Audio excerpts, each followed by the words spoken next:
Summon Sign is brought to you by you. If you want to learn how to support our show, go to patreon.com/laststandmedia.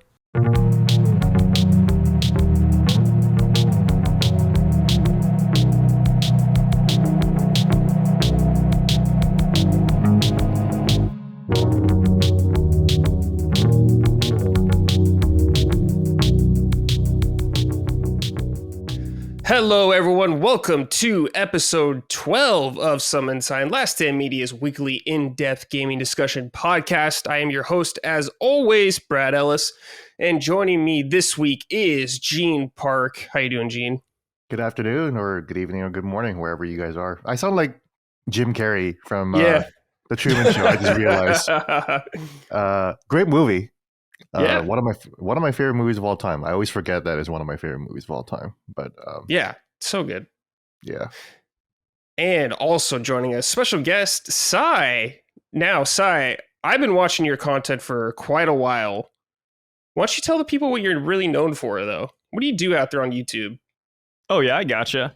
So funny enough, I'm not known as a gamer on YouTube. Right. I am solely a One Piece content creator. So it's a really popular Japanese anime. I make content kind of surrounding that. I talk about the anime, the manga, spoilers, just all that good stuff. But Brad here, he noticed that I dabbled in the gaming space, so he invited me on, which I'm really thankful for. Because outside of One Piece, I do nothing but game. Like if I'm not making videos, I'm just playing games on the side. So I'm really glad to be a part of this podcast. Thanks for having me. Yeah, of course. Yeah, I remember some of your videos. You would have like Final Fantasy 14 music playing. And I think you were talking about Diablo at one point. And I was like, oh, this guy is a big gamer. Okay. Mm-hmm. So I was like, dude. Yeah, no, I wish I didn't get into YouTube just so I had more time playing games, to be honest. The blessing and a curse. All right, guys. Before we get into the show, though, please check us out on patreon.com/laststandmedia. $5 a month gets you early access and ad-free versions of this show as well. There are other podcasts. $5. Punching Not Up. bad. Our Nintendo podcast, Gene, that you are a member of. Mm-hmm. Some Sacred Symbols, the flagship Sony one, obviously, and the Dukes, our Xbox podcast. All that good stuff. And if you enjoy the show, please leave a nice review on whatever service you're using, podcast service, or if you're watching on YouTube, leave a like, all that good stuff. It does help us reach new audiences. Oh boy. Sai, I don't know if you know this, but for us, me and Gene, we're going to New York Friday. Are you going Friday too? Friday? I think I'm going Saturday. Okay, yeah. I'll be there Friday because I'm much farther, but we're doing a live show there. Yeah, you're flying out. Yeah, because so I'm in California. Oh, nice. Yeah. So I'm very excited for that. I'm very excited to meet everyone in person. It's going to be a good time, dude. Sounds like fun. Yeah, we got some good stuff planned. Gene has some idea on a lot of the stuff, but a lot of the other boys don't. So I'm very excited. Yeah, it's a podcast live show. I've never done anything like this before. You know, I've done a lot of things in my life, but I've never done a live podcast in front of a New York stage. You know? So I really got to thank Colin and LSM for providing this kind of opportunity and being so successful. So please leave us a like and leave us reviews in all the podcast channels, because that definitely helps us out. Yeah. Sai. I thought before we start, kind of get some of your history with gaming, how you got into it, what are some of your favorite games, all that good stuff. So as far as history goes, I never wanted to be a gamer. It just kind of happened when I was a kid. Because I don't know, like I wasn't big into sports. I wasn't big into anything really. I was just at home, like being a kid. And then one day my uncle came in and he brought me a PS1. Ooh. And that just changed my life forever. I was like, what is this? You know, I just started buying games like every other day. I was pestering my parents. You know, I was working little odd jobs around the neighborhood just to like buy the next like Frogger game. Hell yeah. And I was like, yeah. And then it just kind of followed me throughout my life. I was like, okay, you know what? Once I hit high school, once I hit college, it's going to be done. I'm going to cut it cold turkey. But here we are now, you know, like all those years later, and I'm still playing. And if anything, I'm playing more than ever, which is kind of insane. Like, I'm just thinking about all the games I haven't played yet and all the games I'm trying to finish. And it's like, yo, it's insane. Yeah, it's really overwhelming how many games there are. Gene, you can relate as well, but it just won't stop. There's just too many right now. Shooting constantly out new games, and it just can't keep up. Yeah, I really relate to what Sai said about thinking that you might cut off games when you're like in high school and like discovering like dating or whatever and like jobs and stuff like that. And you're like, oh, I'm going to become an adult. I'm going to go to college and I'm not going to play as many games. And then we go to college and like everyone has a PS2 and we're all playing fucking Tony Hawk. And it just never stops. And then like I started working as an adult. I was like, okay, well, I'm going to be working like 8 hours a day at least, Yeah. So I'm going to be so fucking busy. And I was busy for a while. And then eventually I was able to figure out like, oh, I could just squeeze in more game time. And I think I just play more video games than ever before, at this point. Yeah. Well, it's my job now, but Yeah. It's funny. You guys talk about like, moving away from games earlier as we grew older. And I was always the friend that when people would kind of move away from them, like, dude, everyone come over, let's play Smash. So then like everyone would come back over and get back into gaming. Yeah. But it's like it's just one of those things. It's like after you get off of an 8-hour shift, you'd imagine that you want to rest, but instead it's like, no, I want to unwind with some games. Like even me, who I work a late night shift on my day job sometimes, and I'll get off at like 1 a.m., 2 a.m. And I'm like, you know what? Before I go to bed, let me tell you, I'm gonna play some Yakuza real quick. I'm just gonna just get one more mission in. Dude, a Yakuza fan? Yeah. Awesome. Why do you think I invited him, Gene? Yeah, he has good taste. That's what I was like. Excellent taste. Okay. Yeah, man. Yakuza's great. But it's another game where I'm scared to finish it because I feel like once I finish it, I can never go back. Yeah. We were talking about that with Rebirth, which I'm very far, by the way, Gene. So oh yeah, cool. Okay. Very far. So hopefully we'll do that what spoiler chapter? video. It might be a spoiler if I say. I don't know. Fair I enough, can tell you my playtime though. There you go. How far are you? I think I'm 87 hours in. Oh yeah, Oh, you're pretty wow. much at Nice. the end then. Yeah. You got to be at the end. So Yeah, I'm pretty damn doing far. all the side quests. Yes. yeah, it sounds like you did all the fucking side quests. Yes. Actually, there's one I missed that I'm saving for later because I saw the level for it and my characters are nowhere near the level for that. I was like, okay. Quests. Yeah, I was like, I'll come back to this. Did you enjoy the side quest? Yeah, I think so. The tasks out there in the world. I mean, we're going to talk about this because we're going to talk about Rebirth in the show, but I'll say the actual side quests, the green markers on the map, I think are pretty good. Much better than Remake in a lot of ways. So I've enjoyed doing those. Lots of great characters you get to see again. But, like the normal stuff, like scanning some like materia or shit like that. It's fine, but it's pretty repetitive. But it's okay. It's not a big deal. But I love the side quests, even though they are repetitive. Yeah, there's just something about it. It feels rewarding, It's like a checklist. It is rewarding because you see like that little dot light up on your bar, and you're like, okay, I'm getting closer. Mm-hmm. You get that little dopamine hit. Really good UI manipulation there to make up.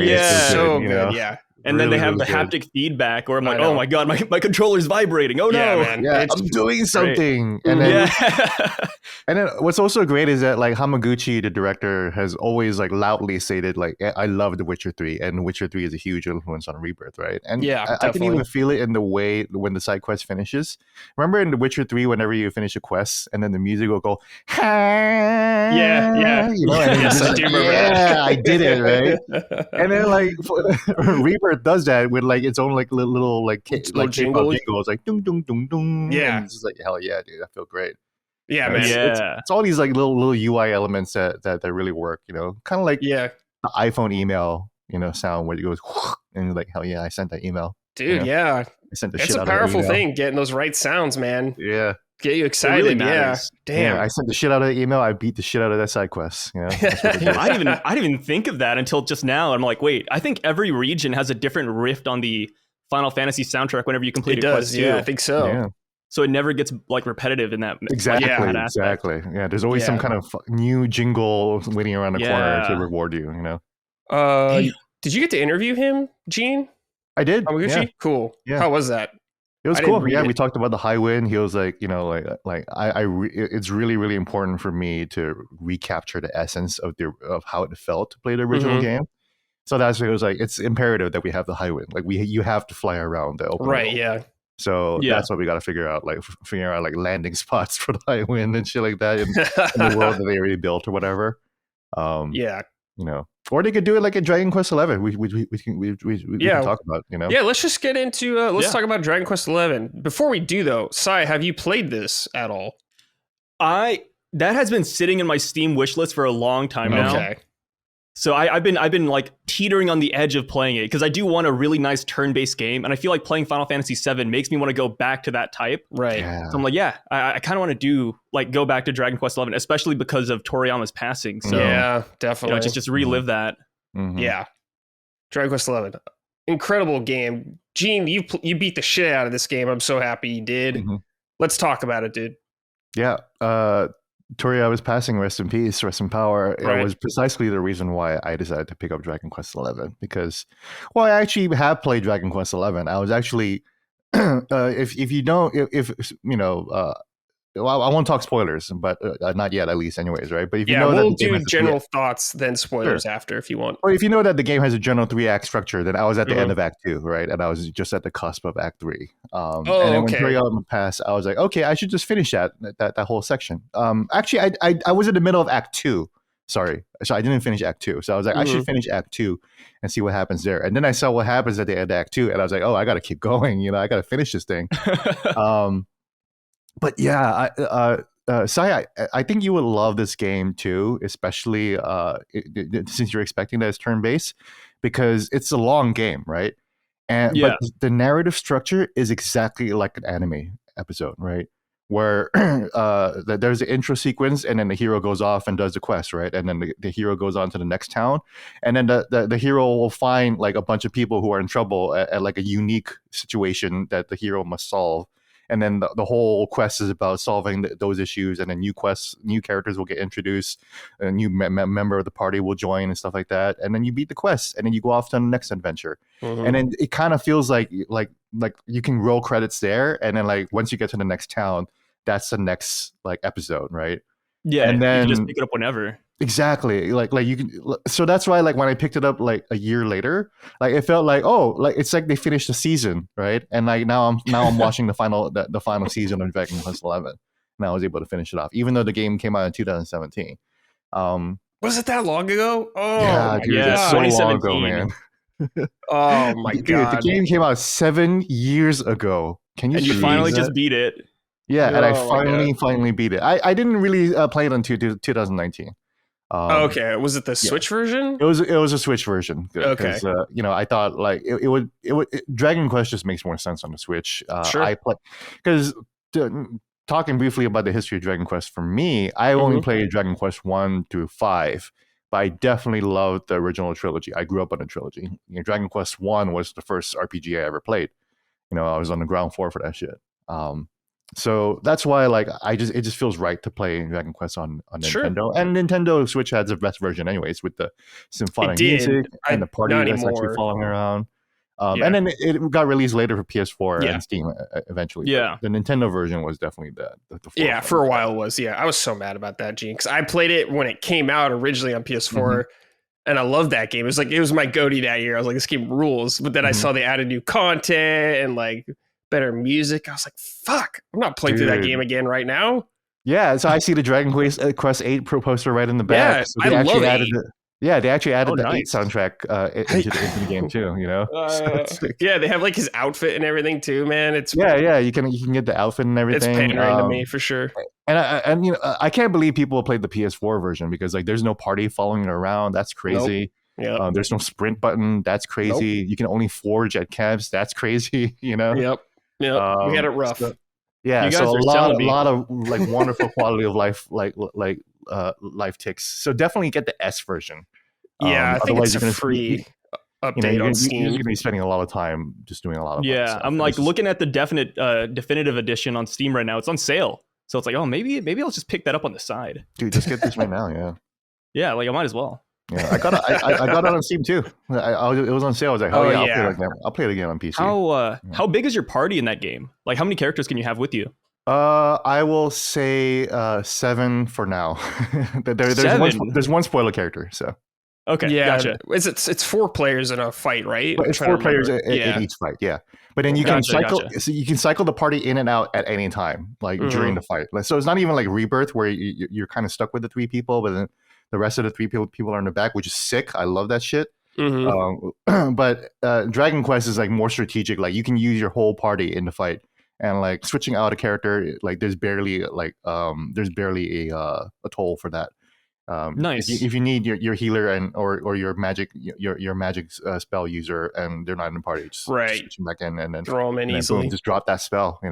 Mm-hmm. So I was really like, here's the thing about Dragon Quest XI. You started out because everyone says this is like the most basic JRPG, right? This is just a turn-based JRPG, and then it starts off that way. You just fight, defend, use items, heal, blah blah blah, right? Once you actually get the party, and then once you're actually in the mid game and you're starting to unlock the classes, because each character has their own locked class. They're each like one or two classes, like two or three classes each. But the way they balance the party out, like you can use any kind of party makeup and it'll be a good party, and you're really, really thinking about like party synergy. It's really, really credible. I think that's what makes Rebirth such a fascinating feat, is that they were kind of able to achieve that in a high production quality and like an action type game. Yeah. But the Dragon Quest XI does that in like a turn-based game where like, damn, every single party member is useful. You can really use them. Everyone's leveling up at the same time. So now I have all my party at level 99. They have all the best gear at +3. Like all the best gear, dude. Like it takes forever to get the best gear. It does, because you have to run around the world to get like all these different equipment and all these different crafting materials. Because I hate crafting in games, but Dragon Quest XI made crafting fun, because you know that like this enemy has this crafting element, so you have to go to this stage and you have to steal from them, and then it's suddenly unlocked. Holy shit, this is giving me the same happy brain chemicals that I get from either a Resident Evil or a Dark Souls, where it's like I'm running around and I'm doing all this shit and like making things right in the world. And that's specifically the theme of Dragon Quest XI, is that you're trying to make everything in the world correct, right? But in Resident Evil or like a Dark Souls, you're running around and you're like getting all this stuff and you're maximizing your character, or you're maximizing your Resident Evil run. And that's why it kind of fell for me too. It's like you're just running around and like doing certain tasks and like putting everything in its right place, and Dark Souls and Dragon Quest, I was going to say Dragon's Dogma, Dragon Quest have a lot of similarity in that, like, there's like certain enemies will have like this kind of like item, so you have to like seek it out, you know? So it's very, very structured, and it just makes me feel like so closely tied to like certain areas, because I'm familiar with them and I'm getting to know them and I need to go back there. So yeah, this level of obsession with gear and party makeup, like that's what I did not expect in Dragon Quest XI. I was like, oh, I want a really good story and a really cozy JRPG experience. But I did not expect to be so engaged in making sure that my party was optimized and maximized. Because the fights are really, really challenging. The late game fights and the post game fights are super fun, And normally I don't really care about that stuff, or I used to care about that stuff in the 16-bit era, right? But then eventually I was like, I don't really care. Yeah. But then that's kind of because they stopped making super bosses interesting. But the Dragon Quest XI super bosses are super interesting. I have not beaten the final super boss yet for Dragon Quest. Oh, okay. I haven't done what's called the Tickington quest, which is exclusive to S. But I've done everything in the base game, basically. So, yeah. Did you hit at the casino a lot? Oh, sorry, Sai, go ahead. Oh no, I was gonna say I'm gonna pick up Dragon Quest right now. It sounds like a game I would absolutely love. Yeah, dude, I'm just buying it. If you're a One Piece fan, to be quite honest, I've never watched One Piece, but I know the flavor of One Piece, right? Yeah. If you're a One Piece fan, I think you'll, or if you're just an anime fan, Dragon Quest XI is just gonna like click. If you can get through 1,000 episodes of One Piece, you can do really just anything. Yeah, easily. That's true.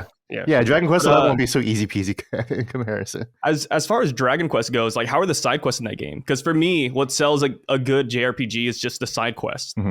They're pretty good. I haven't done a bunch of them, but the ones I've done, I was really careful to pick the ones that are very rewarding. So that's the great thing about this one, and Rebirth too, is that like both side quests are very rewarding. You get like good gear out of it. Some of the glamour gear that you get that changes your entire look. That's like you can only get that from the side quests. Like you have to get the recipe, the crafting materials, the crafting recipes for that. And then you do the side quests. And the side quests are really interesting. They tell really interesting stories. They're all about like the place and town, So you always have to like find like the individual character in the town, and you hear their individual stories. So it's really good. They're really, really quick and short. they're kind of like Animal Crossing. They're a little bit like errands, but they try to tell good stories. Sometimes, and it's really just like you go there and you fight, right? But then the rewards are really, really good. So that's what makes it really, really interesting, I love that. I love when side quests give you rewards like that. And I wish more games did glamours as well. Like there's something about customizing your character to fit your aesthetic that just is so important in games. Yeah, the original PS4 version did not have that. I think there were some like brand new. There were some, but you could not change the skin whenever you wanted.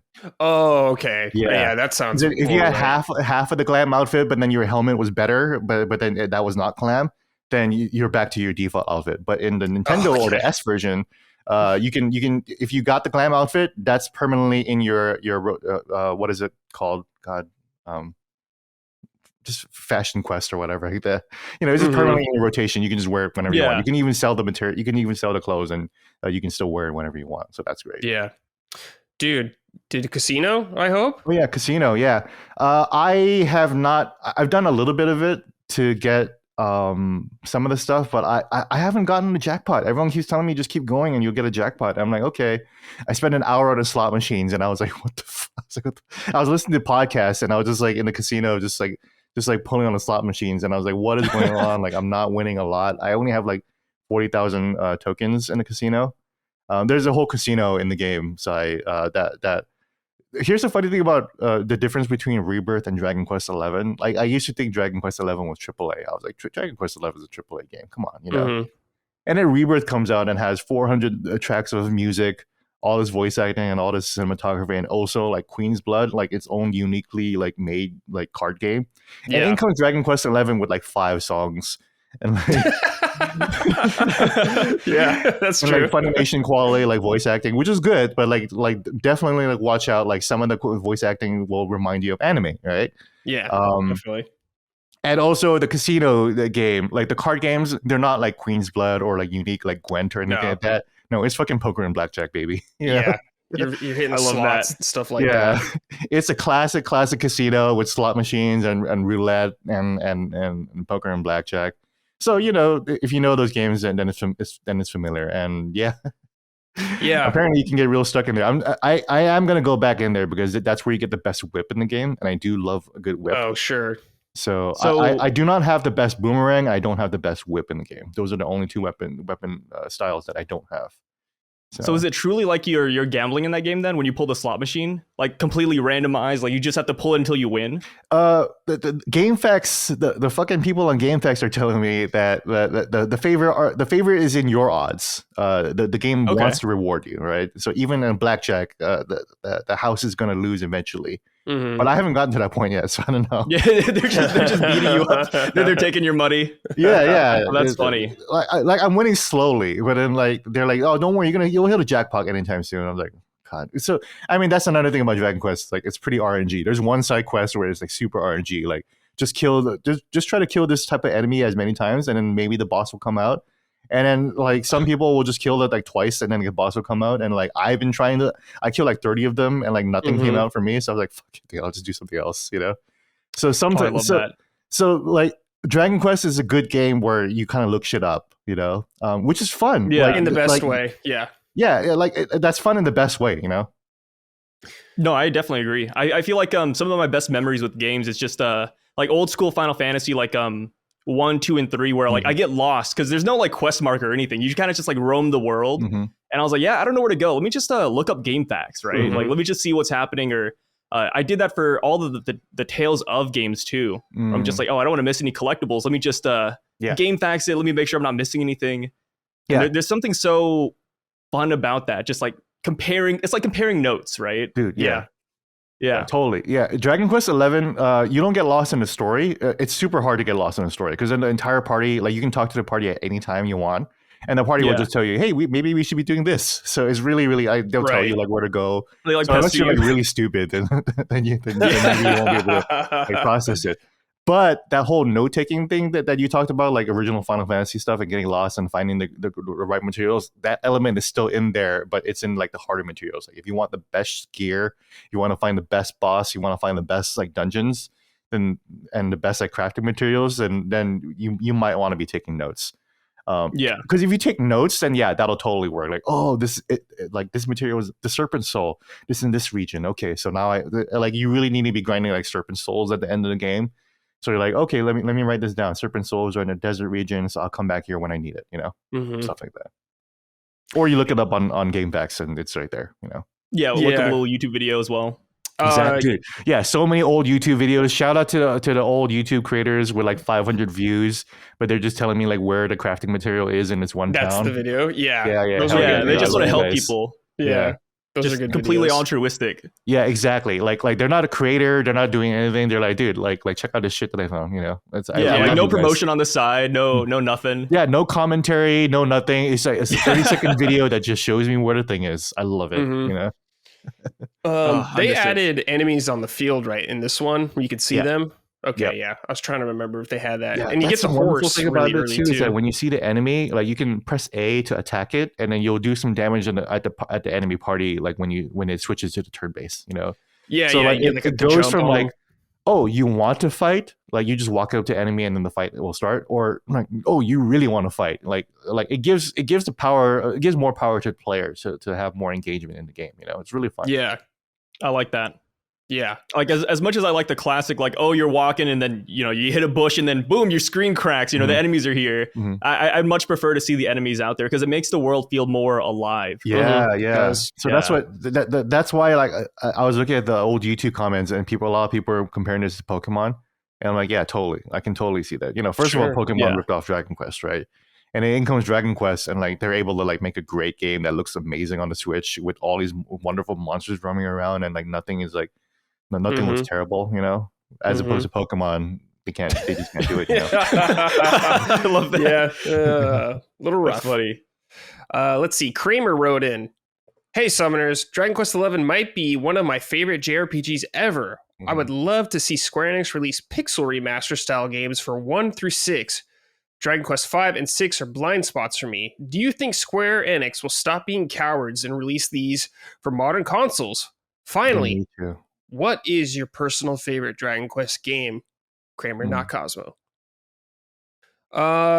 So for Dragon Quest, I haven't played too many Dragon Quest games, but 8 is my favorite. I think 11's probably the best place to start, but I just really love 8. I really love the characters and the story in that game. And, Gene, of course, Dragon Quest is all about the vibes too. Just something about the vibe in 8 is just right for me. I need to play 8. I totally missed out on 8. So. Yeah, 8's so good. 8 was the entry point for a lot of people, I think. Yeah. Right? It's what made me fall in love with the series, essentially. Yeah. What did Dragon Quest 8 come out on? PS2. Yeah. PS2. Oh. Yeah. So that was definitely on a modern console at everywhere at one point. Yeah. I just missed out on it. That was like, it came out at a time when like JRPGs were kind of like iffy, right? So like I think that. Sure, yeah. I bought it because it came with the Final Fantasy 12 demo. It did. That's right. Yes. Hell yeah. So I was like, all right, let's get this. And I was like, I kind of remember Dragon Quest, but I was like, I'm in it for most of the demo. It came out in 2005. Yes. Then I liked Dragon Quest more than 12 in the end. So it's a nice discovery for me. Final Fantasy 12. That's a blast of the past. What a great game. The Zodiac Age.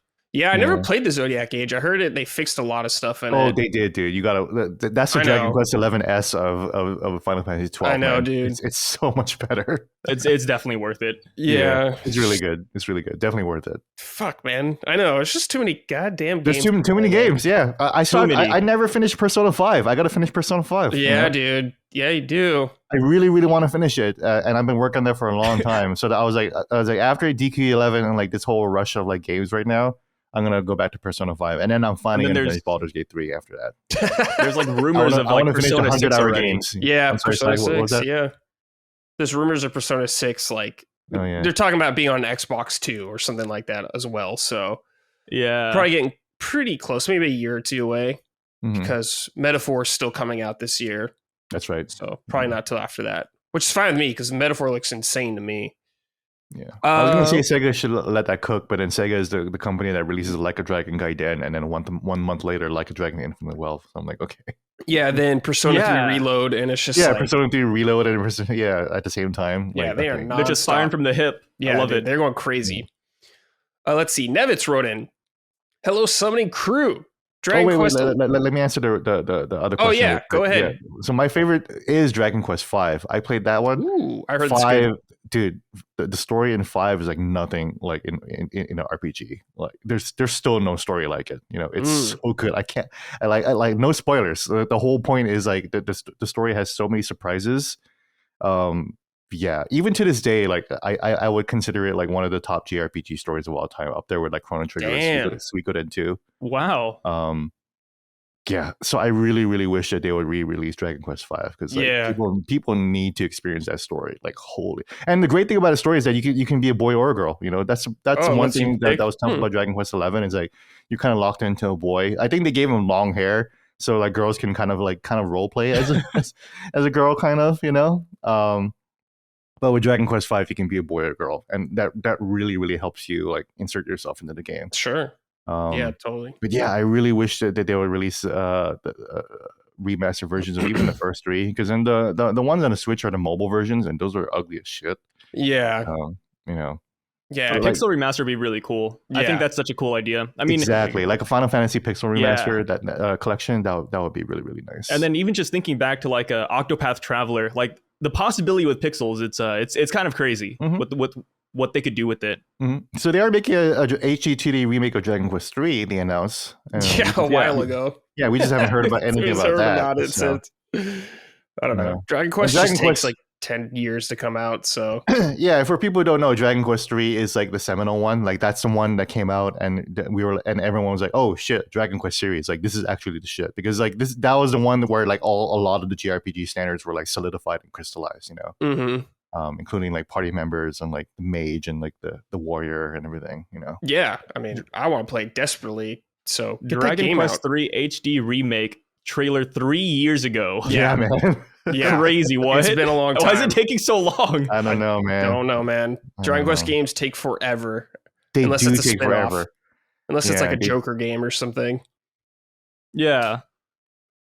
Let's see. Nevitz wrote it. Looks good. Yeah, Nevitz. Yeah, what does Nevitz got to say? Nevitz. Hello, summoning crew. Dragon Quest 11 is amazing. I still haven't touched the enhanced version, but I loved my 125-hour adventure with the original PS4 release. Oh yeah. The artwork is amazing. The characters are likable, and I never could pick or predict the storyline. I laugh at it through because it ends like 3 times though, but it's just great. When you think you're done, it just keeps going. I'm hoping one day Dragon Quest 8 can get the HD overhaul. It needs to look more like 11. I like the 3DS version, but I want bigger and better. Have a great day and keep on questing. Yeah, Dragon Quest 11 is really funny because how many times you think it's over? It just keeps going. Massive game. And Dragon Quest 8, I think, definitely deserves an HD version or overhaul. Because the 3DS version is good. They added new content, but the music's not like orchestrated or anything like that. And you can really tell. Because the music in the PS2 version is so good. And you're playing on 3DS, so it looks worse compared to the PS2 version. But it's still great. But yeah. I couldn't help but laugh a little bit when they said that it feels like it's over. Because it just reminds me of what Gene said, where it's like, it feels like a season. Yeah. Like you play a season, you can put it down, then you can come back later. Like you think it's over, but you know, there's like part 2, part 3. Exactly. Or it's Dragon Quest 11 really is like an epic. It really is like three games in one, and the final act of it really feels like Return of the King. Like not only is it like super epic like that, but also like you think it ends and then it keeps going and going. You know. It's super, but it's awesome though. It's like oh okay. You know? Yeah, that's what I was like. I was like, oh, it's still going. All right, cool. I'm down. Yeah. You thought the credits were going to roll. Yeah. Like, well, I mean, I guess I'll sit down for another hour. Let's see. Jacob Starr wrote in. I've been a long-time player of JRPGs, starting with FF on PS1, and I've played a myriad of series since Persona, Tales of, Altair, etc. However, one franchise that escaped me was Dragon Quest. So last year I decided it was time to play Dragon Quest 11. Oh, sorry, here we go. And I'm sad to report that this game did absolutely nothing for me. I put in 15 hours, and the time I found the story boring with very flat, one-dimensional feeling characters not helping the situation. The combat felt basic with nothing elevating it past spamming the most effective move for each character. Nope. Am I out of touch here? Or does what I say have merit? Did I pick the wrong number to jump in the franchise? Or any or any of my complaints what everybody else loves about the game? Brad, I love the show, my guy, and keep up the awesome work. I'll hang up now. Go ahead, Gene. You're ready. You got to give it more time. I hate saying that a game gets better after you give it like 15 more hours. But Tim Rogers famously said he also said I hate saying that a game gets better after 15 hours. And then he went on to say the game gets really great after 40 hours. And he's not wrong. Like, all the stuff you say about one-dimensional characters and like the party system like being like very like shallow or whatever, that I already addressed that. You know, the characters are really, really deep, but then it takes a long time. You're literally in the first season of the story, you know. So it's the first season. It's the first like few books of the manga. Like the characters aren't really going to relate themselves, but you're only starting to get to know them on a surface level. And then again, the combat really, really opens up once you get the full party. Like you really, really need to get the full party to really understand what the combat is doing. It's so much. I don't want to pit one franchise against the other because I love Persona, right? But it's so much more interesting than Persona in terms of like party synergy, you know. I find that so weird because in Persona is the series where I feel like I'm just doing by numbers, like attacking and you know, summoning a persona and doing that, right? Whereas in Dragon Quest XI, like I feel like my entire fucking brain is engaged. Like I really, really got to figure out like what I'm thinking like 5 turns ahead, you know. Yeah. And that's so fun. But you really, really got to get to that point. 15 hours is not it. But I will say, Nevitz, it was Nevitz, right? Yeah. I will say you're not far off in that, like the game Jacob Star. You're clearly a very experienced like JRPG player. You play more JRPG series than I have, even, right? I've never played Atelier, you know. But you definitely need to give the game Dragon Quest more time to cook because 15 hours is not enough. Like you're literally still in a tutorial. So it's a slow burn. Like wait until you get your 5th party member. At least wait until you get your 5th party member. You know, don't just stop at 4. You know.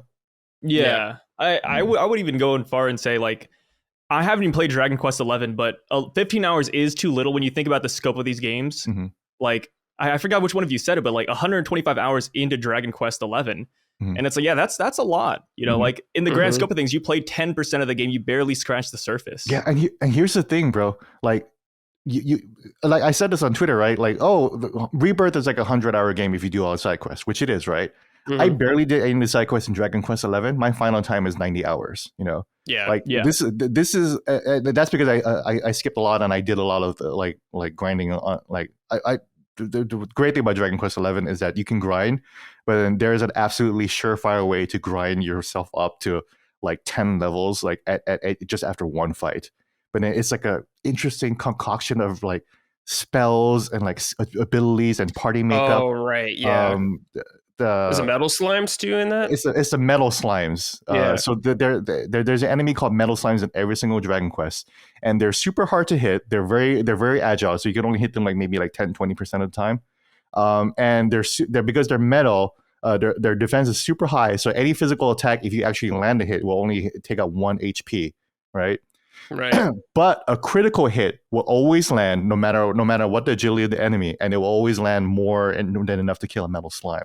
And then there are abilities that will either increase the level of experience and loot that you get, and also there is ability that can turn any enemy in the game into a bunch of metal slimes, including high-level metal slimes. Whoa. So if you get the right situation and the right climate of party and monsters and ability points and pepped up skills and everything like that, you just pop that. Boom, you just level up 20 levels in one fight, you know. Jeez. That's so empowering. Wait, that's really? Crazy. You turn them into metal slime? Did I hear that right? Yeah, you can turn like regular any enemy. You can go back to the level 1 and the area of the game, and you can turn them into metal slimes, and they'll give you like. So that's, remember when I talked about how I got 1.2 million experience points?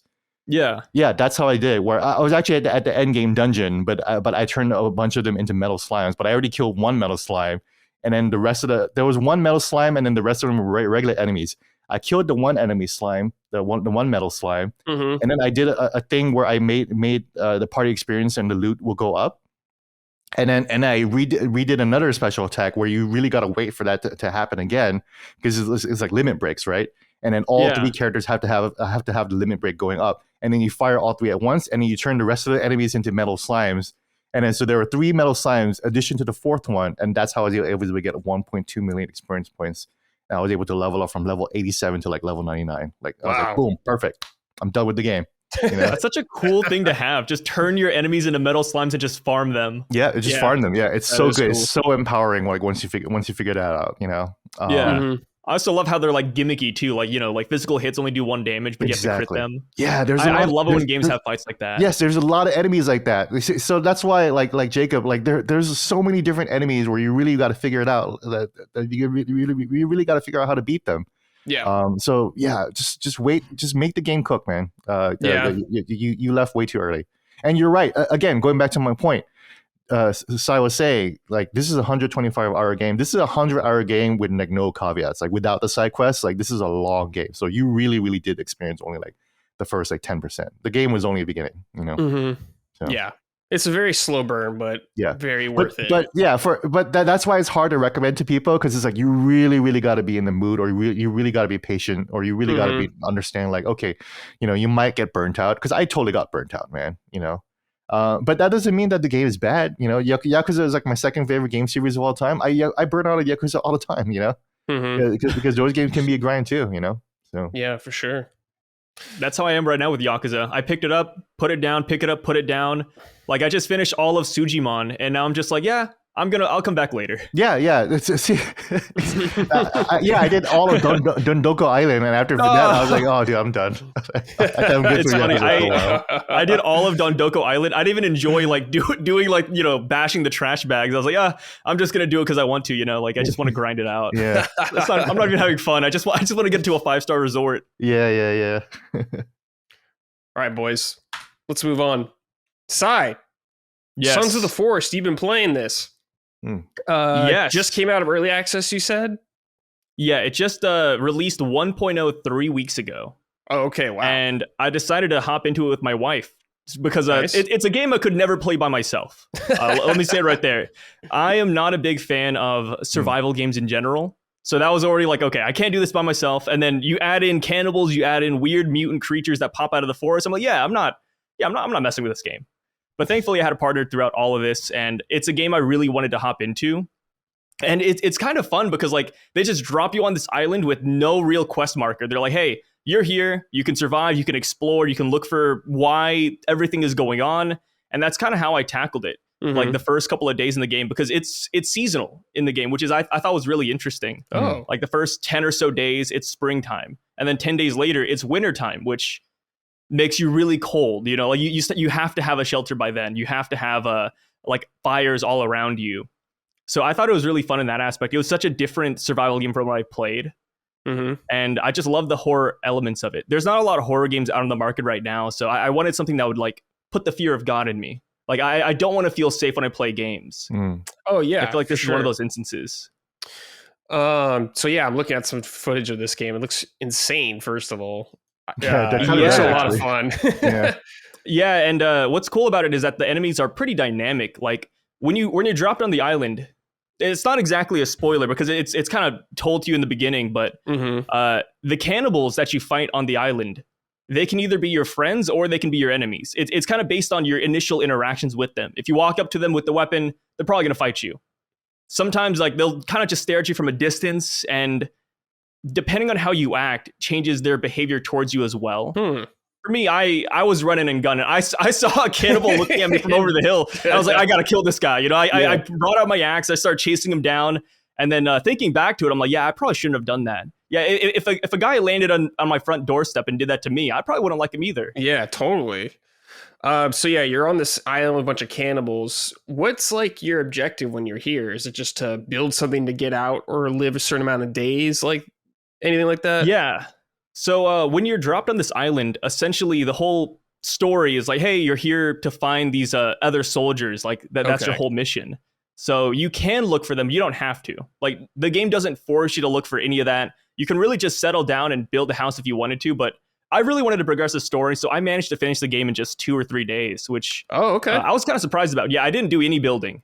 I build up like an initial house, and then I just started walking around the island, just completing all the quests, finding all the bunkers, exploring all the caves. And there's like a whole lore to the world as well that goes back to the first game, because it is based on the Forrest, which came out I think in like 2014. And I think it's a lot of fun. The game does get weirder the more you play it, and it does punish players that don't progress the story as well. Because, like I said, at first you can build a base, you can build your wooden tools and everything, but the longer you stay in the game, the harsher it gets. The climbing gets harsher. The enemies get stronger. Like the cannibals start like promoting leaders. Mutants start coming out of caves and they start fighting the cannibals too. So there's like so many weird things going on where they like, while they don't force you to play the main story, they do want you to progress, because they do lock a lot of I would say weapons behind it as well. The story, like in the beginning, I was like, yeah. Okay. Because like at first I was like, I had a wooden axe, I had a wooden spear. I couldn't really do too much. I was trying my best, but if you progress the story, you find like a hatchet, you find steel, you find axes, like metal axes, and it's like, okay, yeah, now we're cooking.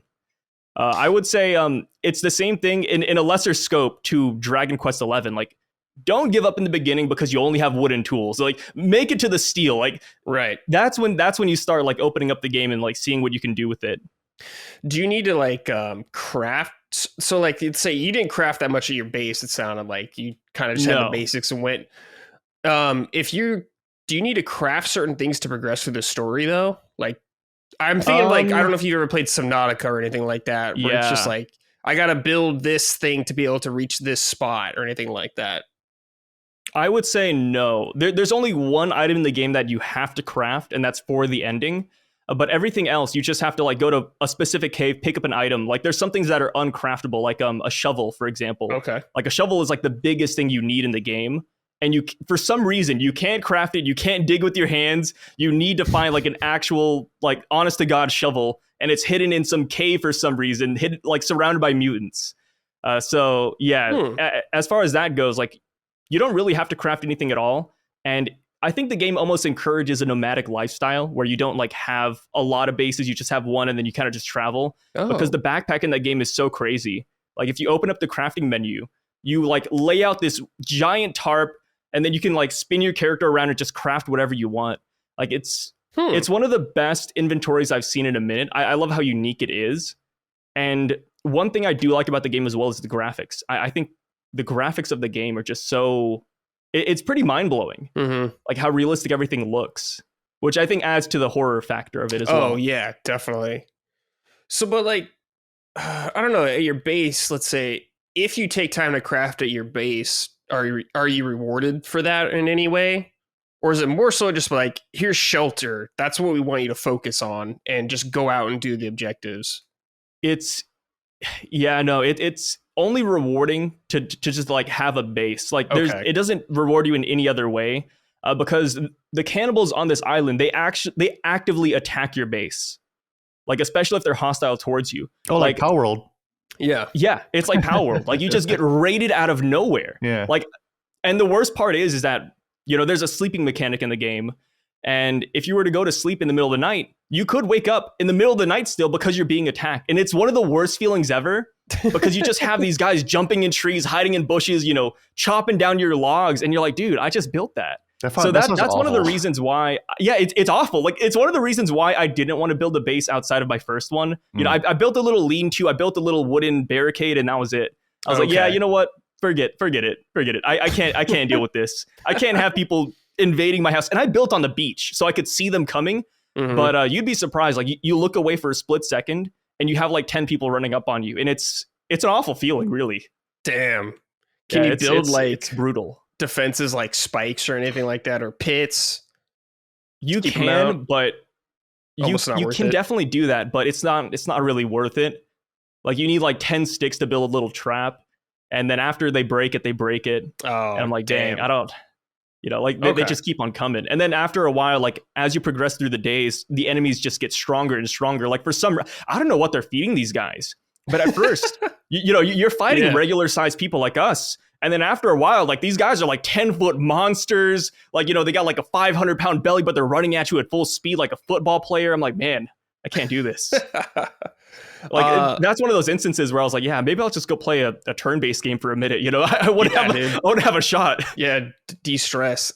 Yeah. This looks kind of freaky. Like a lot of the enemies you were saying look creepy, like freaks. Is it a scary game? Yeah. Or were you terrified? Yeah, that's cool. Yeah. Like I said, I tried to play this game when it was in early access, and I went into a cave, and I saw these faceless monsters running around and trying to hit me, and I was like, yeah, maybe I'll just play this when I have a partner. Maybe I'll play this when I'm not by myself. So it's at least 2 players. Is it like 4 or anything like that also? Yeah, I think you can have a lobby up to 16 players. Oh, whoa. And there's public servers as well. Okay, cool. So, yeah. That's rad. And that's where you get the crazy bases, because at that point you have a lot of people collecting resources. Yeah. Do you know if there's like PvP in the game or anything like that? Yes. Okay. I've been killed many times by friends. Okay. just unintentionally too, because you just swing an axe and then you're like, oh no, you hit me. Yeah, like you're trying to gang up dude. on somebody, and then they just hit you. And then the HP in that game is so awful. Like if you don't have armor in that game, you will die in like 3 hits. It is tragic. Yeah. Yeah, it looks really cool. Oh, it's $22. That's pretty nice and price. The game doesn't punish you for dying though, which I really enjoy because of how harsh it is. Like there was one cave I went into where I died at least 15 times, no punishments whatsoever. Your inventory's still there. You're still alive. Like you respawn nearby.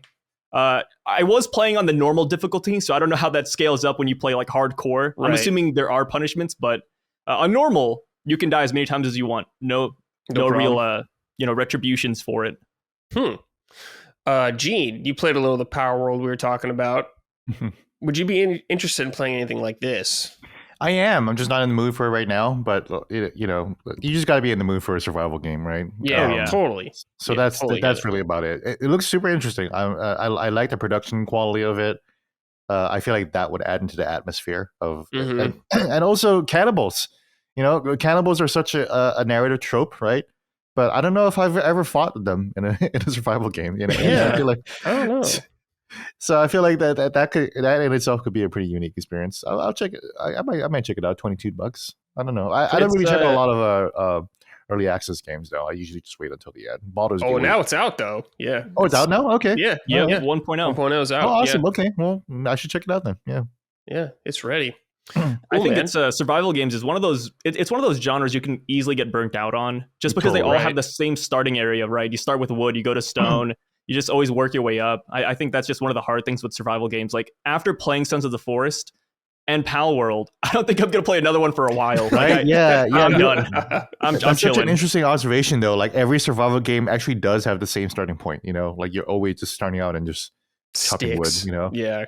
And like you really have to enjoy that first part. And like I kind of don't. But I can see the appeal of it, like it was a little bit enjoyable in Power World, mostly because I enjoyed like the monsters running around, and it was actually pretty interesting to run around in. So yeah, totally. Yeah. I love Power World. Yeah, I never played it. I mean, people loved it. I just never played it. It seemed cool. Oh, you never played Power World? Interesting. No, I never played. I was playing something else at the time. I can't remember what it was. At the time, it was like 4 weeks ago. Yeah, maybe like a month ago. Persona or something. I'm trying to remember what I was doing. I think it was Persona 3. Oh yeah, that's right. And Infinite Wealth came out at the time too. I stopped playing Power World once Infinite Wealth came out, and that was also the time that I got the Rebirth code too. So Yeah. So at that point, I was like, I'm like Power World has no chance. In my life. But it's been interesting to see Power World's like numbers drop.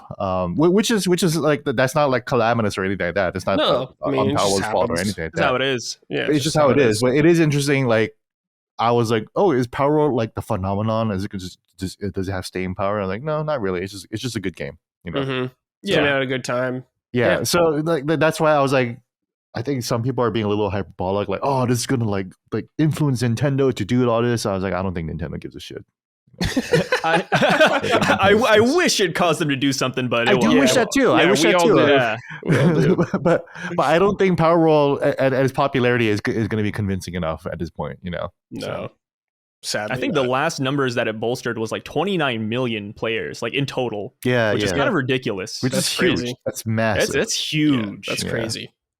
And they have a new update coming out in a couple of weeks, I believe, too, which is pretty fun. I want to see how that reinsurges the player base. Like, will people come back to the game? Or if they figure out like new shit, I'll totally come back to it. You know. Oh yeah, fun game. Did you capture all the pals? It felt good to play. Like, it felt actually good to shoot and like hit things. You know. Yeah. Mm-hmm. Like really, really good tactile feedback. Like, I don't know, it was a really, really well made game. So. Did you get all the pals then? I did not get all the pals. I don't even get all the Pokemon. Like, I've never done that ever since the Red and Blue. I did that once in my life when I was a child, and I was like, I'm never doing that again. So. Yeah, same. Well, Pokemon is hard. There's so many. I think right now, all generations included, there's like over 1,000. Yeah. Oh, so many.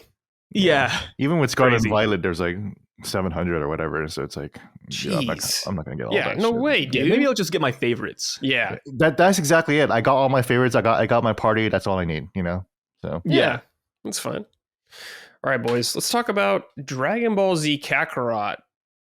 Because you've been playing, Gene. That's right. Yeah. Again, my Akira Toriyama.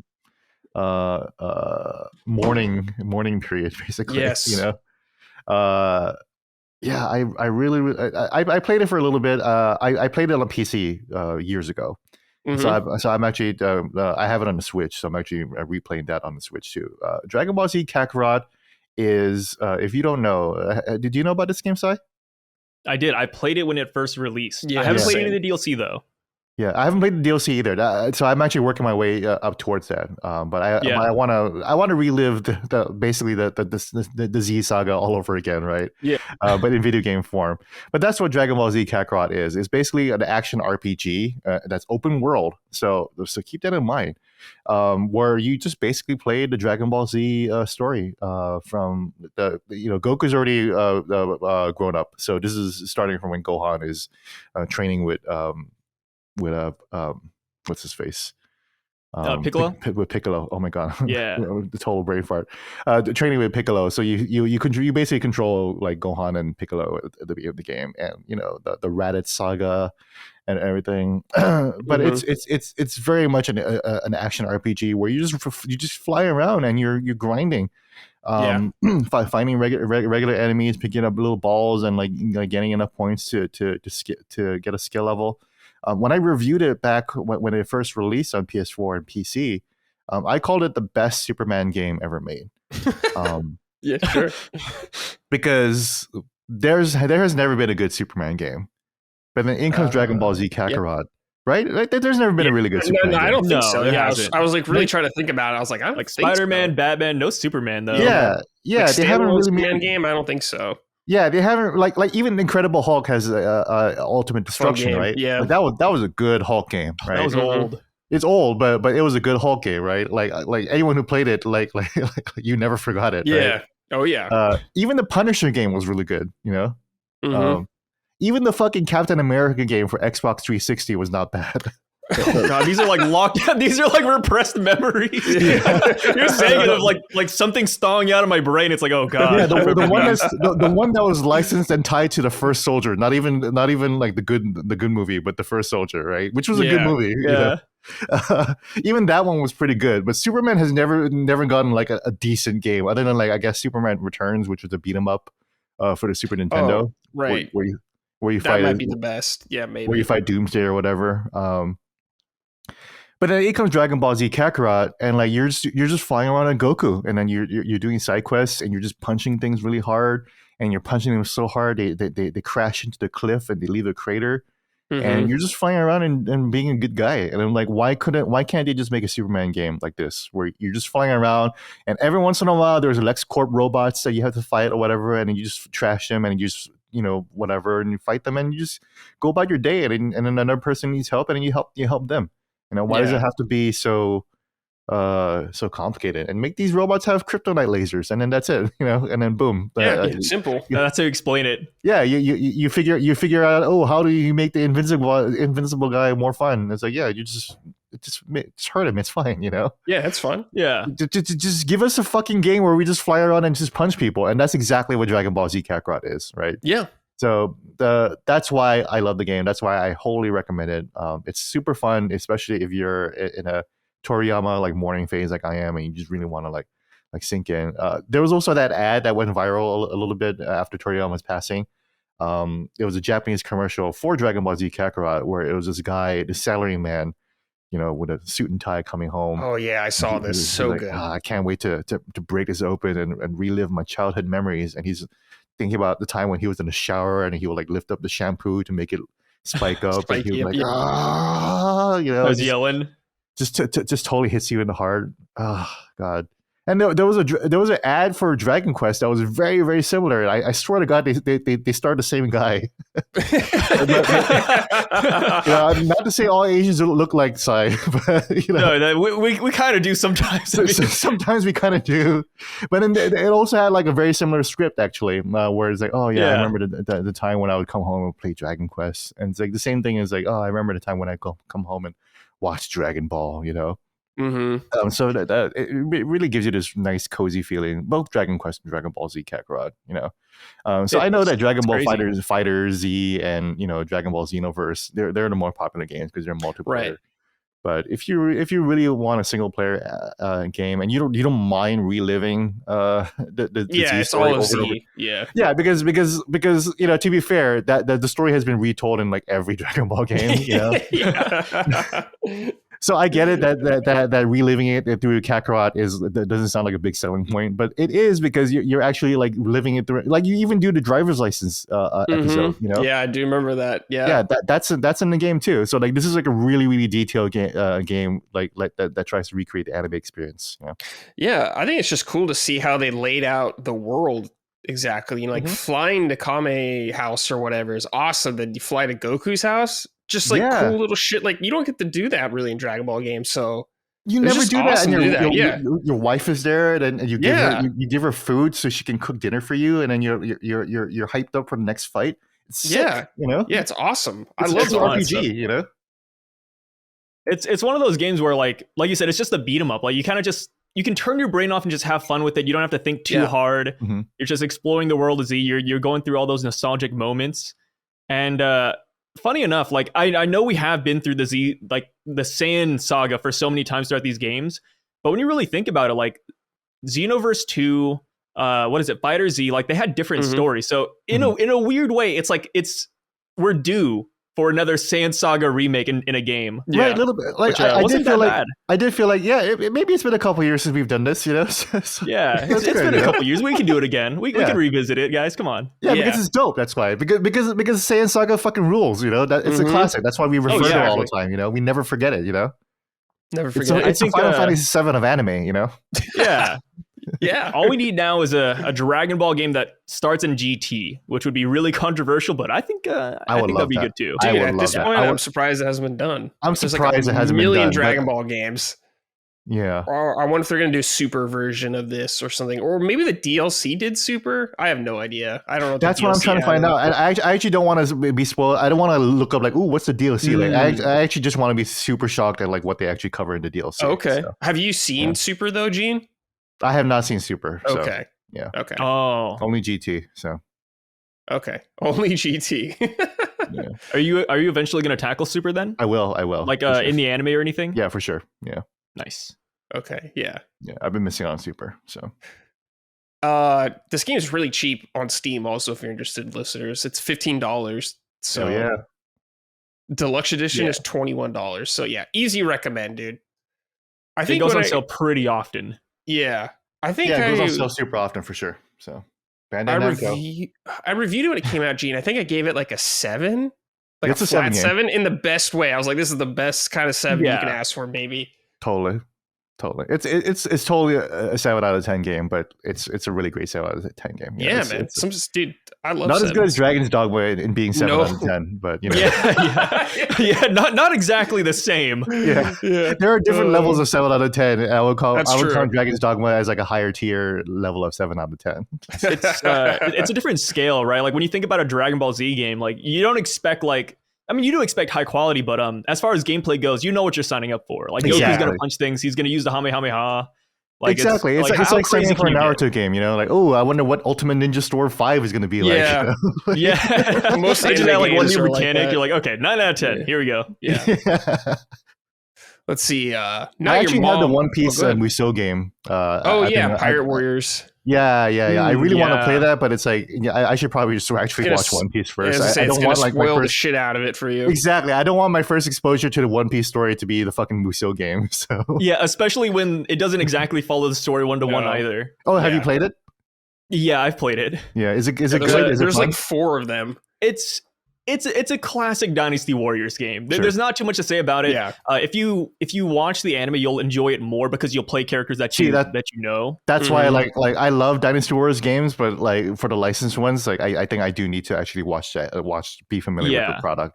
Yeah, you'll get way more out of it. They had a Berserk version. They had a Berserk Musou game, and it's like, I love that one. Band of the Hawk. Yeah, Band of the Hawk, exactly. I would definitely watch the anime first. Yeah, watch the anime first. Yeah, I'm giving to One Piece. Dustin has been Dustin and Kingdom Hearts and One Piece agenda is working on me. So I saw you play Kingdom Hearts, Gene, but you picked it up again midway game. You got to restart. I'm sorry. We could be discussing Kingdom Hearts right now for this episode, but sadly, Akira Toriyama died and next time. I really wanted to be soaked in Nomura land, right? Like after Rebirth, after the high of Rebirth, I'm like, fuck yeah, dude, I want more. I want more of that Nomura shit. Yeah, so I want pure uncut Nomura. So that's why I was like, fucking, let me get to that raw, the Bolivian uncut like Kingdom Hearts shit, Oh yeah. And I beat Tarzan. So like I just used a 5-minute guide on YouTube, and I was just like, fuck it, let me just get through Tarzan. The guy was awesome. Told me where to skip. Told me exactly where to go. And I beat Tarzan, and I was like, okay, I'm back at the whatever town, and I can actually continue the rest of the game. So I'm set. I got over the hurdle. Okay. But you got to restart from the beginning, Gene, if we do a big thing on it. You got to restart, dude. It's not a long game. You can't just take 10-year breaks, Gene, then hop into Tarzan world after being gone so long. You'll know absolutely nothing. Like, why am I fighting this guy again? I'll watch a long play up to the Tarzan world. All right. I'll do. I'm trying to get to Kingdom Hearts 2. I'm trying to get the peak, okay? I understand that Kingdom Hearts 2 is actually the best playing one and also the best game. And it's like, I really want to get, I want to earn my way to it. But it's like, I did play Kingdom Hearts 1 when it first came out, and I fucking hated it. So it's like, I want to get over this right now. You got to play, God bless long plays. You got to play Chain of Memories before too, though, Gene. I will. Story. Why not? Yeah. Because it's in between them. Mm-hmm. All right. This is from Not Your Mom. Hey, Majima Summoners or Majin Summoners. In your opinion, what game begs for a sequel? I think Dragon Ball Z Kakarot is a game that needs a sequel. I like the game. It's pretty good. But a sequel should fix all the problems with the game, similar to how FF7 Rebirth fixes a lot of the problems that Remake had. Please, Namco Bandai, give us a Dragon Ball Super Kakarot, or just name the game Dragon Ball Super GT. I don't mean Dragon Ball GT's action sucks. I don't mean Dragon Ball GT's because the action sucks, but retelling the story as a game would be mind-blowing. Space travel, various enemies, etc. Now you're speaking size language. Dragon Ball GT game? Mm-hmm. See, I love Dragon Ball GT, man. Like, I just feel like while people don't like it because of the plot, I think it does have some of the best villains in Dragon Ball. Baby? Because Baby, the Shadow Dragons even, because it adds stakes to the show. Like, I remember watching the Dragon Ball movie Resurrection F like back in 2014 or something, whenever it came out. And I remember one scene in particular that will just live with me till the day I die. But Piccolo gets blown up by Frieza, which isn't a spoiler. It happens like every other Tuesday. But when Piccolo dies, the Z crew, they look at it, and instead of like mourning or they feel sad, they're like, oh no, Piccolo. It's okay. We'll just revive him with the Dragon Balls tomorrow. It's like, okay, like it's no big deal when people die anymore, and it's upsetting to see at times. And I feel like GT tackled it in such a great way where the Dragon Balls came to life, and they're like, hey, you guys use us too much. You keep on relying on us, so we're gonna, it's our turn to rule the world. And it's like, okay, that was a great concept. And then Baby was awesome too. We had the Saiyan lineage coming back and biting them in the ass. So GT is great. I will admit, didn't like the fact that Goku turned into a kid, but it happens. It progressed the story. It's happening again. It's happening again. It's Groundhog Day with Daima. Listeners, if you don't know, Sai is a big fan of villains, in his series. One Piece, like all his favorite characters are villains, which I respect because they're all awesome. Like Akainu, top tier character, love him. Oh yeah, I mean, as far as I feel like for One Piece in any game or any series, I feel like villains do play a good amount as far as like how much I enjoy a show. Because yes, like I love watching the hero's journey. I love them like progressing, growing, saving the world. But it doesn't mean anything if they don't have a convincing villain, right? Like I always want the villains in shows to be phenomenal. I want them to be strong, powerful, overwhelming. I even want them to have a reason behind why they're doing the things they do. Because at the end of the day, like when the hero beats them, we want that to feel good. We want them to like come to terms with like, oh, like I took him down, but like, was that for the right reasons? Like, like why did I take him down? Like, I don't know. There's just so much with villains and shows that I think makes it, which is another reason why like in One Piece, I'm a big fan of villains. And I've actually made it a point to not like most of the heroes because there's so many people like, you know, when you go through 1,000 episodes of One Piece, you're going to love Luffy. You're going to love Zoro, Sanji. You're going to love all the crew that you've been with for the past 26 years. But it's like that's very easy to say, right? Like why do we like those characters? Well, it's because Luffy he saved a country. He beat Kaido, it's because Sanji, like he helped, he was willing to sacrifice himself for the crew. And it's like, yeah, like, but for what though? It's because people were threatening the crew. I don't know. I just feel like villains, they're underappreciated. And it's sad to see because they're always set up to lose. In no story does the villain actually ever win at the end of the day. So it's like, I hope that we have a good experience with, I hope we have a good time with them before they part on. Yeah. I guess is a good way to put it. Totally. I guess that's why Vegeta and Piccolo are some of the greatest villains like of all time because they stuck around, and they stuck around, and they grew up as characters, right? Which is why, totally. So that's why like Z versus GT is like such a drop off because Z was so iconic, and GT has Dr. Mew, so I think that's something that Toriyama said back in the past too. Like Vegeta's popularity is what made him bring him back as well. Yeah, so it's like, if you love villains a lot, they'll become a staple. That's true. Yeah, exactly. Yeah. Look what happened to Joker. I know that's exactly what I was thinking about. Joker 2 coming out. All right, musical. Musical, yeah. That's right. I can't wait for that. I keep forgetting. Yeah, it's gonna be wild. Got a write-in from Tommy Daniels. Hey, Summoners, I played around 20 hours of Dragon Ball Z Kakarot, but ultimately lost interest. And I'm a huge fan of Dragon Ball Z. I think it's because the story is nearly identical to the show, and it wasn't enough motivation to finish what I thought really wasn't the motivation not enough to finish with what I thought was really repetitive combat. I've been thinking about giving it another spin since Toriyama's passing. Does the game ever get better? Does it deviate from the show in any way? No. It does not deviate from the show, and it pretty much like you get more moves, right? And you get more characters, so that's fun. I think if you played 20 hours of Kakarot and you didn't enjoy it, you're not gonna enjoy Kakarot. But I think you pretty much like this is not a Dragon Quest like situation. Like you pretty much saw what the game has to offer. So. Yeah, it's just mindless fun. You're just pressing the same buttons. You're doing the same combos. Yeah, you're hitting your blocking super moves. Yeah, if you just want to vibe out in Dragon Ball Z Toriyama Land, then it's a great game. But definitely don't expect too much more. Like this is this is definitely not a Dragon Quest situation where it's like you really got to know the game. No, I think you know the game. So. Yeah, I think you got it. Yeah. So you got it. You're not missing the story, perhaps. Yeah. It's the same thing. And obviously, the story does not deviate at all. It's fun to see. It's always fun to see recreated in 3D. And sometimes it looks better than the show too. So yeah. I love the art style of Kakarot. Yeah, it does look good. All right, dudes, let's talk about the big one. Final Fantasy VII Rebirth. Ooh, Gene, you finished the game a while ago.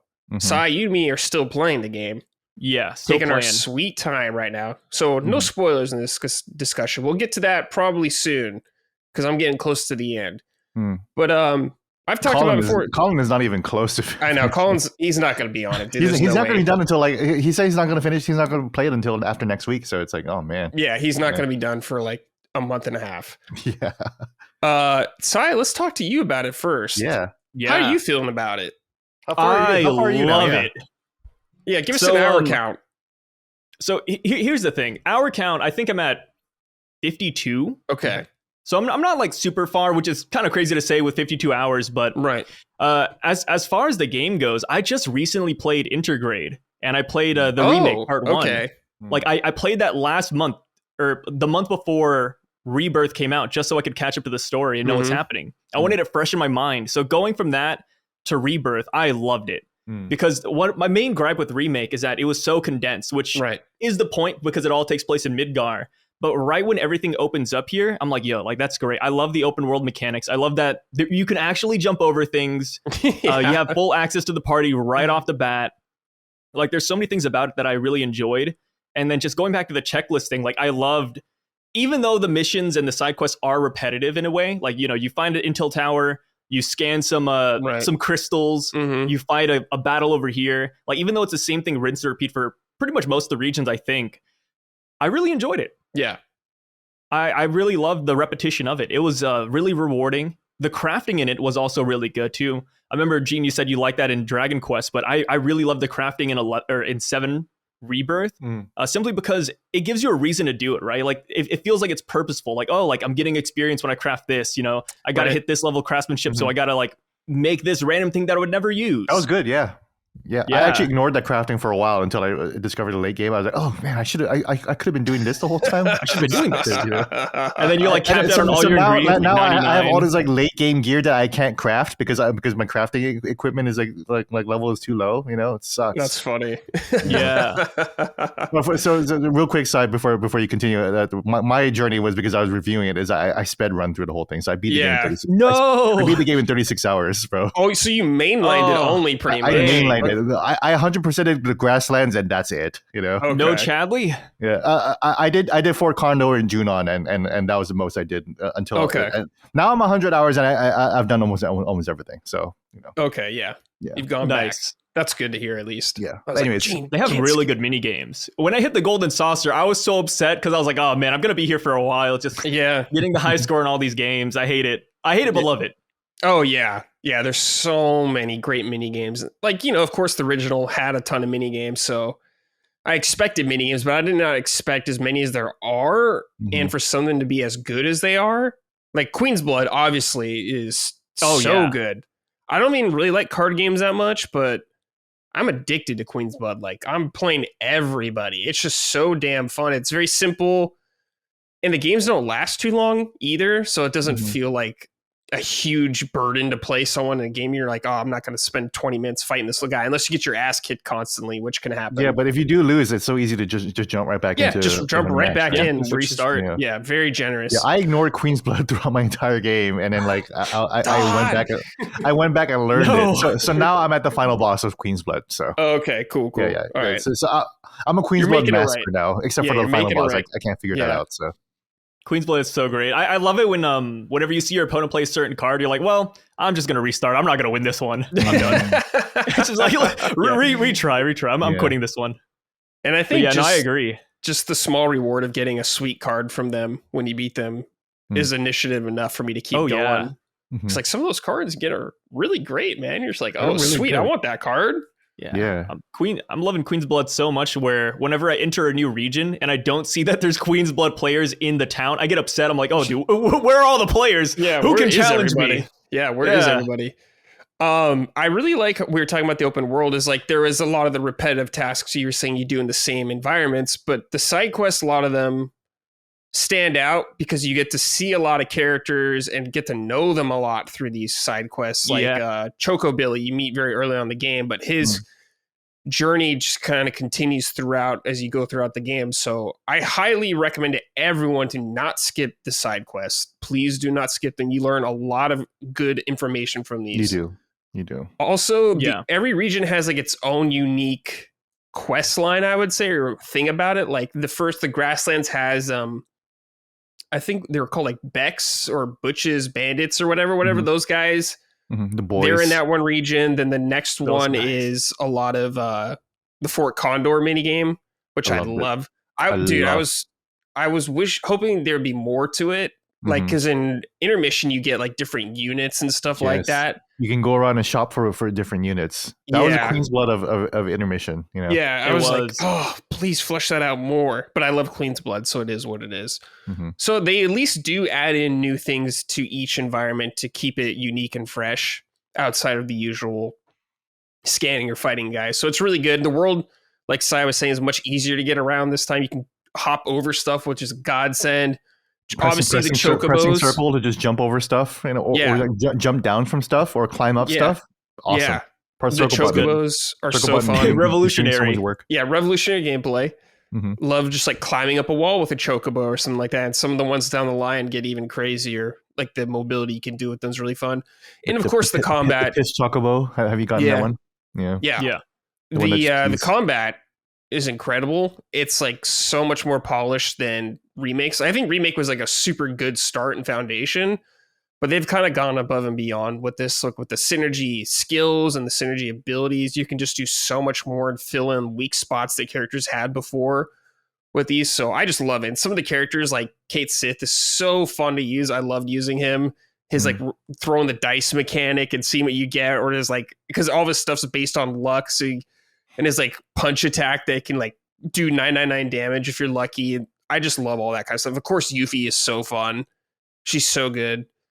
But yeah, I don't really want to spoil too much about that, but just the game gets crazier and crazier to go on. The environment's a gold saucer, obviously. Highlight top tier environment, insane mini games. And just seeing a lot of the characters through the side quests, I was really pleased with, like Johnny and stuff like that. It was a lot of fun to see again. But I love the way they do the side quests, man. Like the green side quests are so important because it's like you said, like you spend special time with certain characters in those moments. Like it's interesting because like you have your whole party behind you, but when you start a side quest, it's just you and Barrett, for example, or it's just you and Red, and it's like it fleshes out their character more. And yeah, I would say definitely don't skip the side quest, especially do the proto relic missions, which is what we were talking about, the Fort Condor. The Cactar stuff, all that good stuff. Yeah, definitely. And it's cool because doing those side quests with like a character will raise your affinity with them, you know, almost like a social link. So you get some bonuses from that. So that is really fun. And they do, of course, the classic situation of giving you opportune or some moments where you can choose between certain people, which I always think is really fun too. Because the first game had kind of some stuff like that too. But it's an incredible fucking video game right now. Is what I'm thinking right now. I'll see how I feel about it once I finish, but I am loving every moment with it. Feels like Christmas Day every time I'm playing that game. I'm just happy. Yeah, but it's rough. The one thing I hate about the game though is that there's too many good characters. So like, because you can only have a party of 3. Yeah, you know, if you know, give us a party of 4 even, I will take it. But there are times where I'm like, man, I wish I had Tifa in my party. I wish I had, Kate Sith. It's like, dang, like, and you can't, like, you have to switch between your characters, and it's like, yeah, it feels like I'm getting certain people like preferential treatment. Yeah, it is rough because everyone, in my opinion, is really fun to use. Yeah, so I'm just like, everyone's so fun. I wish that they individually had their own game so I can just like their own like intermission tech level or whatever. You know, because it's like fun that like with Yuffie, like you can just fuck around with her and go crazy with her in the mission. It's like, man, I would love like a Tifa game, for example. Yeah, you know? Just play as Tifa because she's so fun. She's my favorite character to play. She's just so fun. She's one of my favorite like too. Combo and just go up in the air and just do a dive kick in the air. Powerhouse, man. Always feels so good. And she hits so hard. She's like she's still the stagger queen, you know. Yeah, it's insane. But what you were saying, Brad, about the combat, like. I played Remake and Intermission right after Rebirth, so I did the complete opposite of what I did. But mostly because again, I wanted to like really soak in. Like I was really in like the Final Fantasy VII mood, so I was like, yeah, I just want to relive that shit again, right? But it's so hard to go back to the combat of Remake. Yeah, you know? It feels so weird to like dodge with Cloud and like not be able to shoot lasers out of my fucking sword, and then transfer into an aerial combat combo. Yeah. That doesn't happen in Remake, you know. That only happens in Rebirth.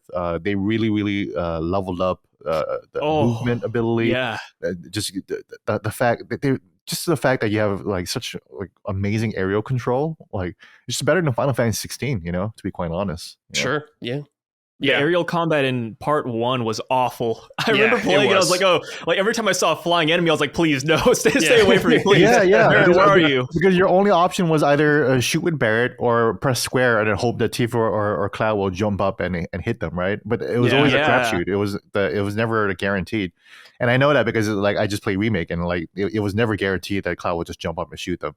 Whereas in Rebirth, like, oh, flying enemy, let me just dodge real quick and then just like press square and then like boom, I'm up there. I mean, I'm like air dodging in the air too. That's so sick, dude. Yeah.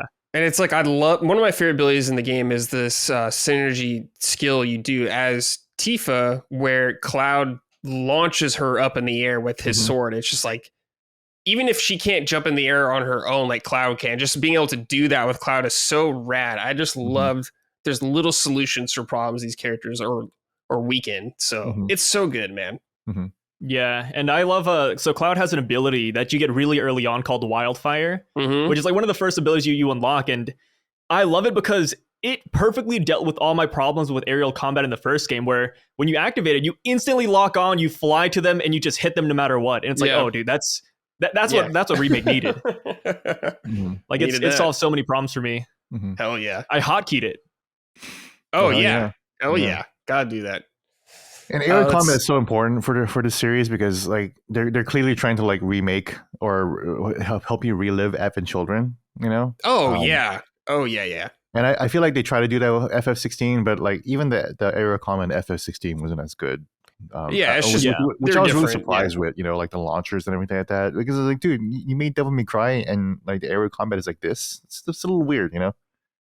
So you could do crazy air shit in 16, but it's not as easy, I'll say. Yeah, for sure. Rebirth's like really good at making you feel awesome just all the time. Yeah. Very easily too. It's very casual and how awesome it makes you feel, you know. All right, let's see. Writing from Derek Davis. Hello, Brad again. I'll keep this shortish.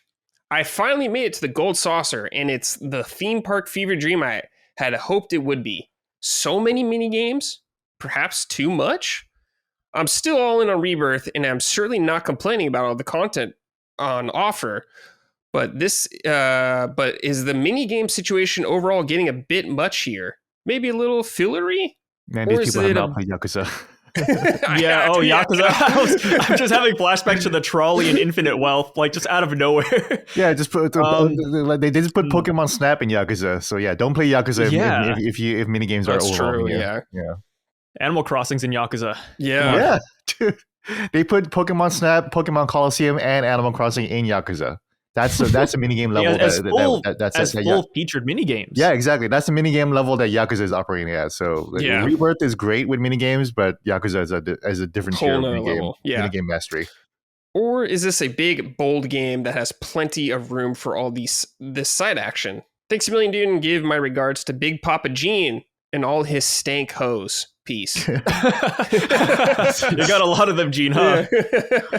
Jesus, I'm bringing a girl to the live show. Come on, guys. Yeah, I've seen some people kind of complain they think there's too many mini games in Rebirth. I've seen that too, and I'm just like, fuck them, dude.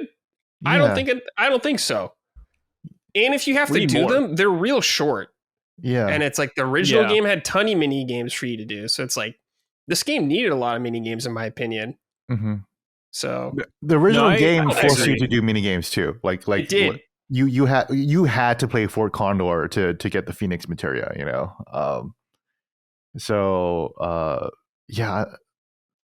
Here's the thing. I see a lot of people complain about mini games. It's like, stop playing them then. Stop. They're like, oh, they're ruining the pacing of the story. It's like, you are the one doing that to yourself. You know. You can be like me and beat the game in 36 hours, no problem. You know, like the pacing was.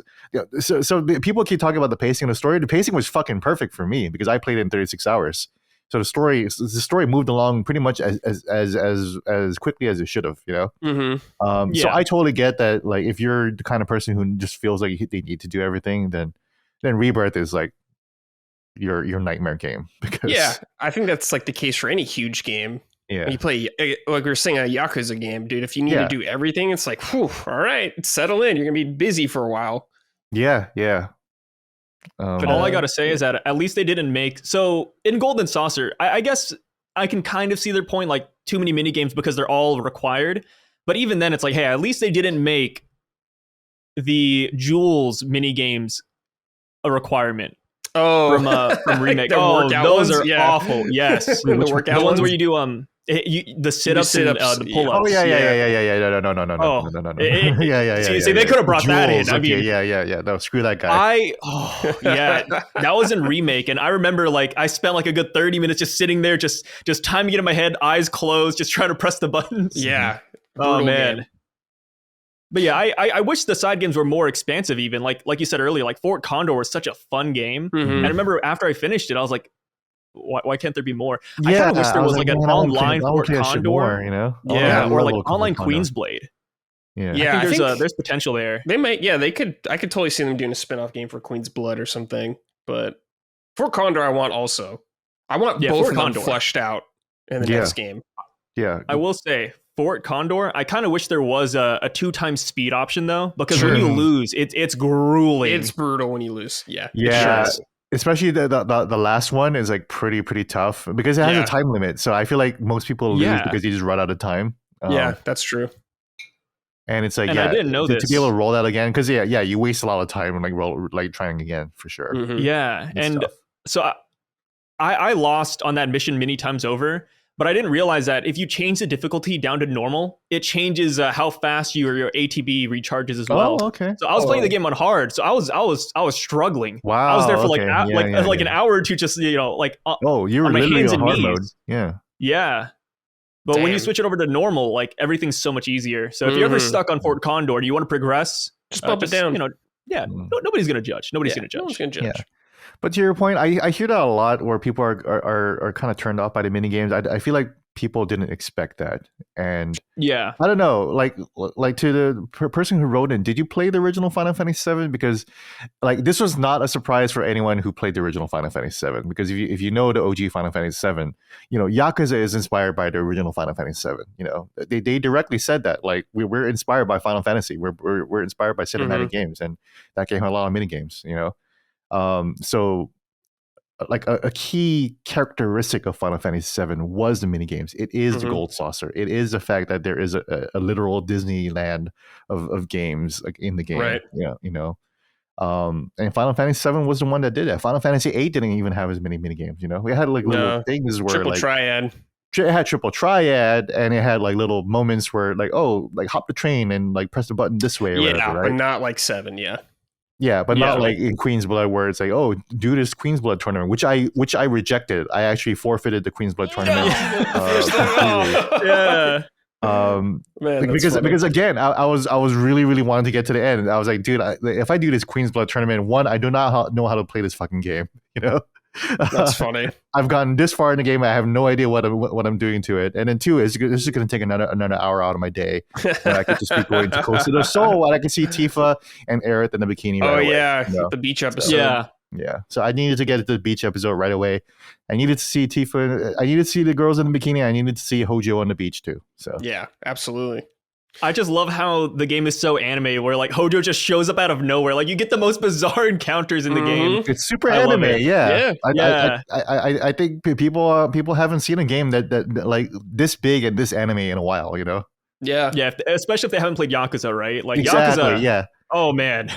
Yeah. That is fun. It's like a fever dream sometimes. Yeah, that's right. Like we're acclimated with Yakuza, but Final Fantasy VII Rebirth must be a cultural shock for some people. Yeah. All right. This is from Badly Brave. Hey, Summoners. What can other developers take away from Rebirth? After just over 100 hours, I finally wrapped the game and can't help but be amazed by the scope and the ambition of the game made in such a short amount of time. I can't remember the last time a game had me audibly saying, wow, and oh my God, as much as this one does. Mm-hmm. An industry full of layoffs, rush to market games, extensive dev time, and bloat.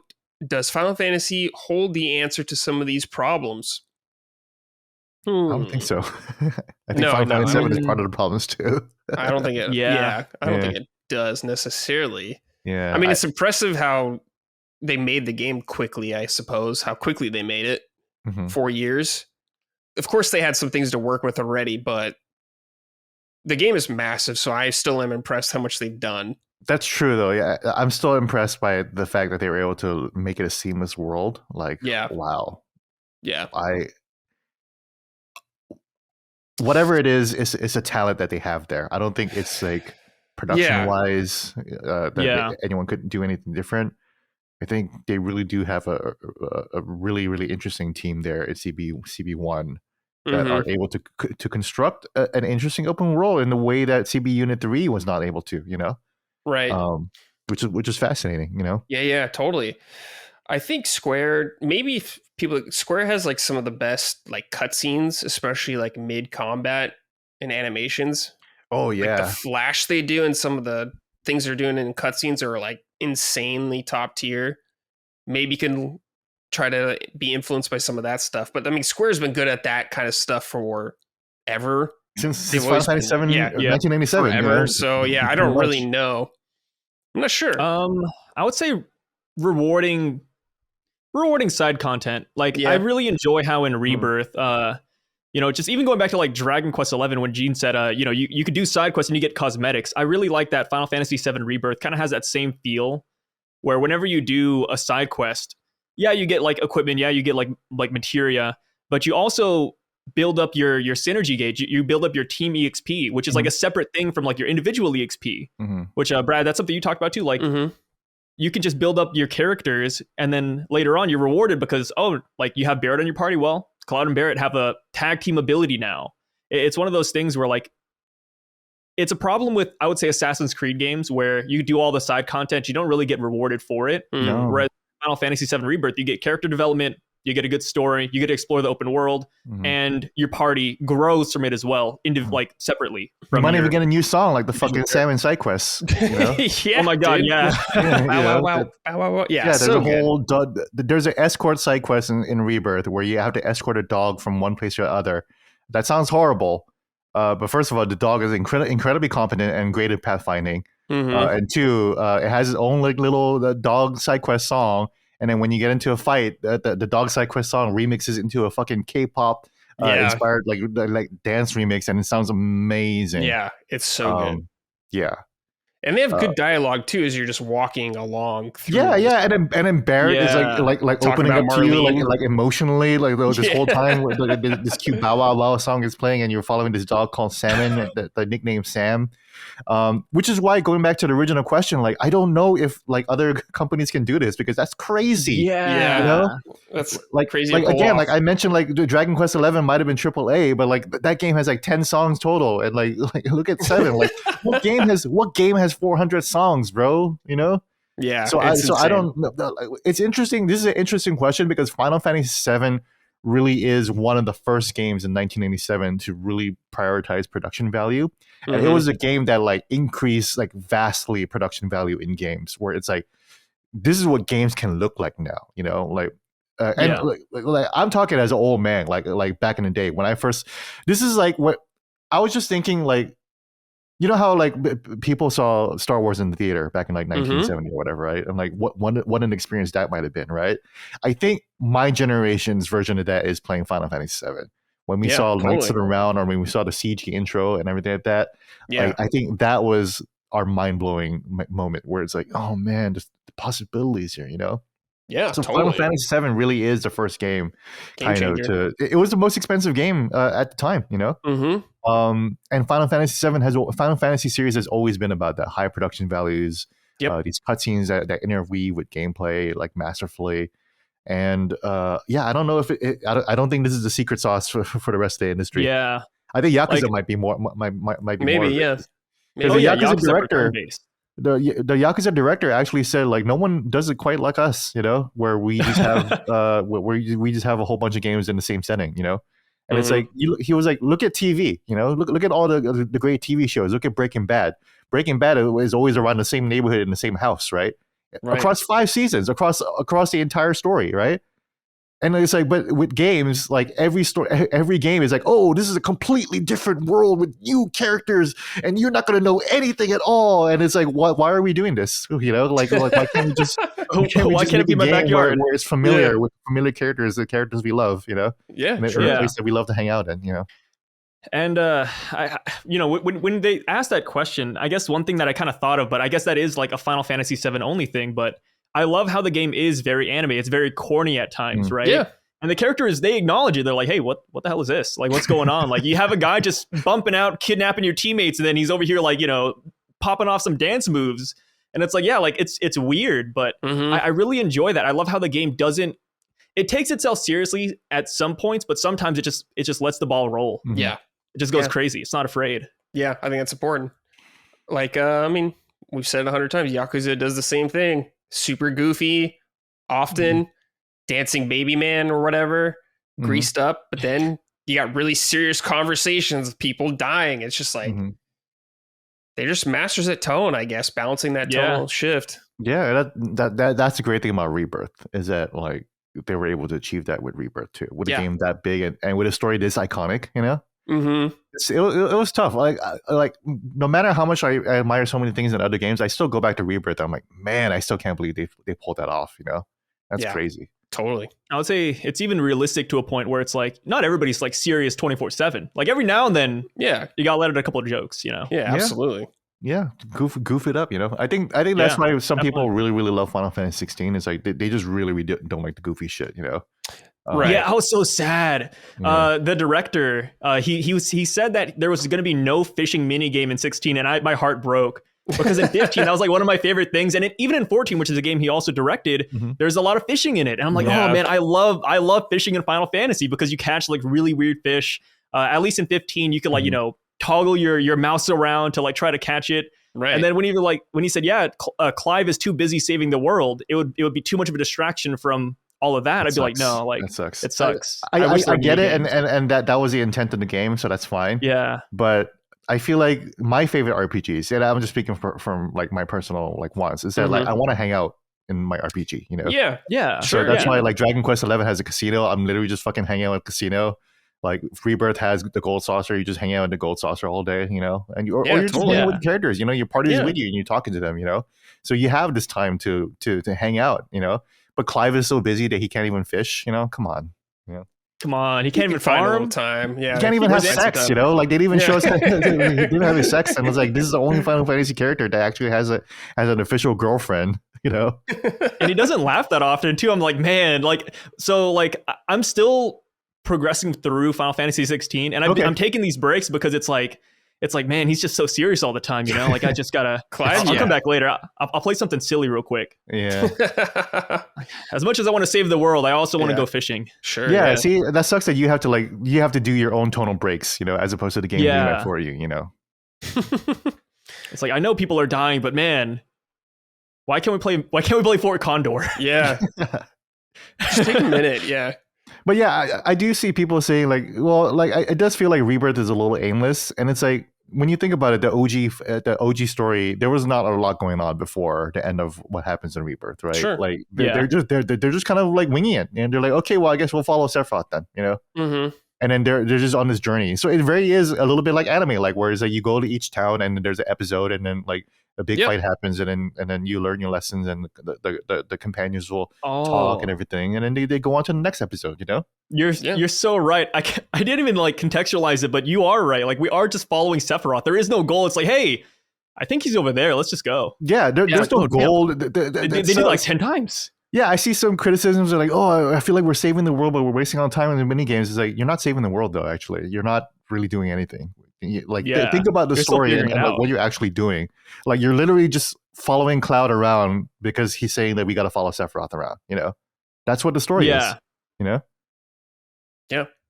There's no meteor's not coming yet, so we're fine. Yeah, so, we're fine. Yeah, we just learned about it. Like it's still like a hypothesis. Yeah. Like you saw it in a dream. Like is it happening? I don't know. Yeah, but I guess we'll find out. Yeah, there's still time to fuck around and then play the motorcycle game or the. Yeah, we're fine. God, what was that time? Trying to think. All right, boys. Rebirth. I don't know. I guess it's Queen's Blood. Queen's Blood is great. I am actually at the last boss of Queen's Blood, and I can't beat that deck for the life of me. It's very much a Melania type build where it's like, oh, I have to like go back and like rebuild my entire deck. Like the strategy that I've been using the entire time, because I have a blow up strategy where I just blow up my own cards and I feed I feed a Grim Reaper of a card, Midgar Somer, right? Yeah. And then basically just beef that up to get the higher score. But like that's not working for this one. All right. It's time for Sorted Out. This segment, we just talk about something in the industry that, we're not too pleased with. It could be a game, company, person in the game industry, whatever. Anything that needs sorting. Gene, do you have one? Gosh. It's okay if no one does have one. I think right now the tenor of I think Sorted Out to everyone who is discoursing right now, Sure. The tenor of a lot of discussions going on, like not even just with like the social issues, but even literally even within the Final Fantasy community, like I see people like Aerith fans and Tifa fans like actually like emotionally like tearing each other apart. I saw that too. I'm like, what is happening? Like, why are you guys even fighting about this? Just stop. It's like, we got a fantastic game. We should be celebrating Final Fantasy VII Rebirth, but instead, like I actually did not expect the whole like Tifa Aerith warfare to start up again. Like, dude, I am so old. We've been having this conversation since 1997. And it's crazy that we're still debating on who is literally just waifu war. That's what it is. Mm-hmm. And it's incredible to see. Sai, I'm just talking about sorted out to the people who are tearing each other apart over Clarith and Clody, Aerith and Tifa, because we're literally in the middle of a waifu war right now. We are. Wait, where do you fall? Here's interesting. I've always been a Tifa guy, and I'm not into big boobs. Like, just to be straight out, right? Like the boobs are not a factor for me at all, right? Like, sure, you great, can say that, right? But Tifa is really like centered, and she's like really well put together, and she's a childhood friend. I like her personality, right? But then the remake trilogy really pushes Aerith on you, and it works. It does. They're really making like, look at how charming this fucking girl is, right? She's so charming and aloof and funny, and she's really funny. And Brianna White does an excellent job in portraying all of these characteristics and just making her like the perfect like Disney princess or whatever, Right. And she's really mature behind all of it too. Very, very mature. She's very she's very like emotionally aware, and like the friendship that's the shitty thing about the waifu war is that like Rebirth like cements their friendship between Aerith and Tifa even more. Like they're like they could even be their own couple, Yeah. So the remake trilogy has really made me fall in love with Aerith, so I get both sides. Not to sound like a journalist about it, but I do get both sides. Sure. Ultimately, Tifa is the girl though, right? She's the it girl of Final Fantasy, Sure. She's the Final Fantasy poster girl, Yeah. She gives you those eyes and you just can't hate her, like they know what they're doing. Like whenever she talks to you, like she bends a little bit, she tilts her head and she looks at you in the eye, the camera zooms in, it's like, damn, my heart's melting. It's always the eye contact with Tifa though, and like her worried mouth. Dude, the facial animations in this game are so good, because then you can really read their emotions on their faces.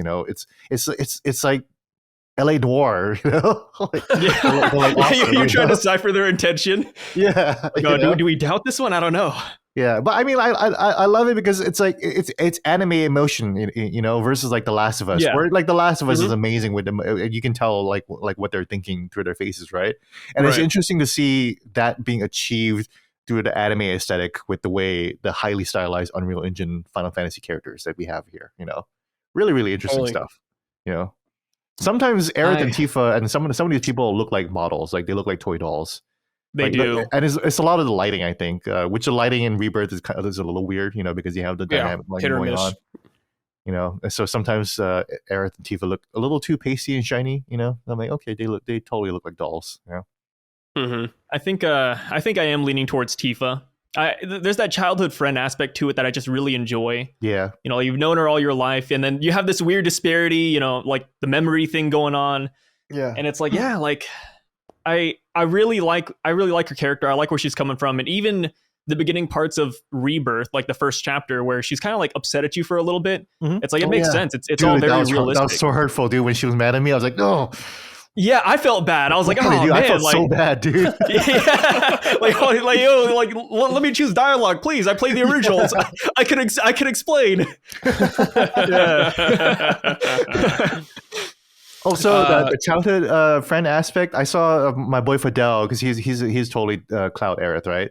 So he was arguing like, your sister is around you since you were a child too, right? I was like, but that's your sister, dude. though. Yeah, that's first of all, that's your different. sister. Different. Secondly, I still am in touch with the girl that I was in love with when we were both 6 years old, and we're both 42 now, dude. I was still hit, dude. Dude, she's still so hot. You're still so hot and charming at 42. Like all these years later, I'm still creepy on her Instagram. Like with her husband and kids. I'm like, dude, you are still beautiful. I am still in love with you. I would leave it all right now. That's hilarious. So she's my Tifa, but I don't have that. So yeah, childhood friend, like totally valid. It still works. Nothing's wrong with that. It can still work. Wrong with that. You're not blood, guys. Come on. Yeah, you're not blood. It's fine. Sai, do you have a sorted out or anything? It's okay if you don't. If you're content with the gaming industry right now. I'm sure you guys have seen it, but like, man, I was a big Star Wars fan growing up. Yes. So when I saw the Battlefield collection coming out on Steam, I was so happy. Yeah, because that was one of the games I just loved playing. And I was like, I get to play as Darth Vader. I can play all these characters. I could just go in this crazy, like, huge battlefield. And then it came out, and I was like, okay, like, I didn't hear anything bad yet. I was like, oh, it's like, 65, 70 gigabytes. It's kind of weird. Like, was it that large on the PS2? And then I watched gameplay, and man, did I see the horror stories go out about how like they only had 3 servers up, only 16 people could play. It's poorly optimized. I was baffled. I didn't know how that could happen. And apparently there's like drama going on, which I didn't like check my sources yet, but apparently like the Star Wars remake or remastered here, it's like stealing things from mods. And I'm like, how's that even possible? Like, what's going on? No. Yes. What is going on with this game? Bro. I'm glad you said that, side, because that was also mine. Was it yours too? Yes, because I was like, how do you fuck this up, dude? How did you fuck this that badly up? Yeah. We got one from the audience who also agrees with us. Here we go. Yeah. Hey, guys. I've got to hit Aspire. IGN has a headline real quick regarding the mod too. Star Wars Battlefront modder finds further evidence Classic Collection uses their mod despite Aspire promising it wouldn't. Oh, that's not good. Yikes. And that's the article today, so that's the latest right now. So I'm sorry, go ahead. Billy B, hey guys, I've got to hit Aspire with a sorted out after that monumental mess of a launch for the Battlefront remasters. How can you possibly launch with only 3 servers and so many server issues? I've never been so excited and gutted in the span of 24 hours with the game. This should have been an easy slam dunk, but these games are a mess, and their statement that they put out in response to it was embarrassing. Sorted out Aspire. Yes. Yeah. Big fuck up all around. Because it should have been a slam dunk, Yeah. Just put it in servers. For people just to play. They can't feign ignorance too. Like Steam will tell you how many people have wishlisted your game. Like you should know that. Like I have a couple of thousand people at the very least. Yeah, they didn't even prepare for that. Yeah, not 16 people. Well, what they expect? Like a little LAN session over here? Like I don't know. What is going on? It's a LAN party. Are they trying to bring back LAN parties with this fucking game? Because I don't know, man. Yeah, I guess so.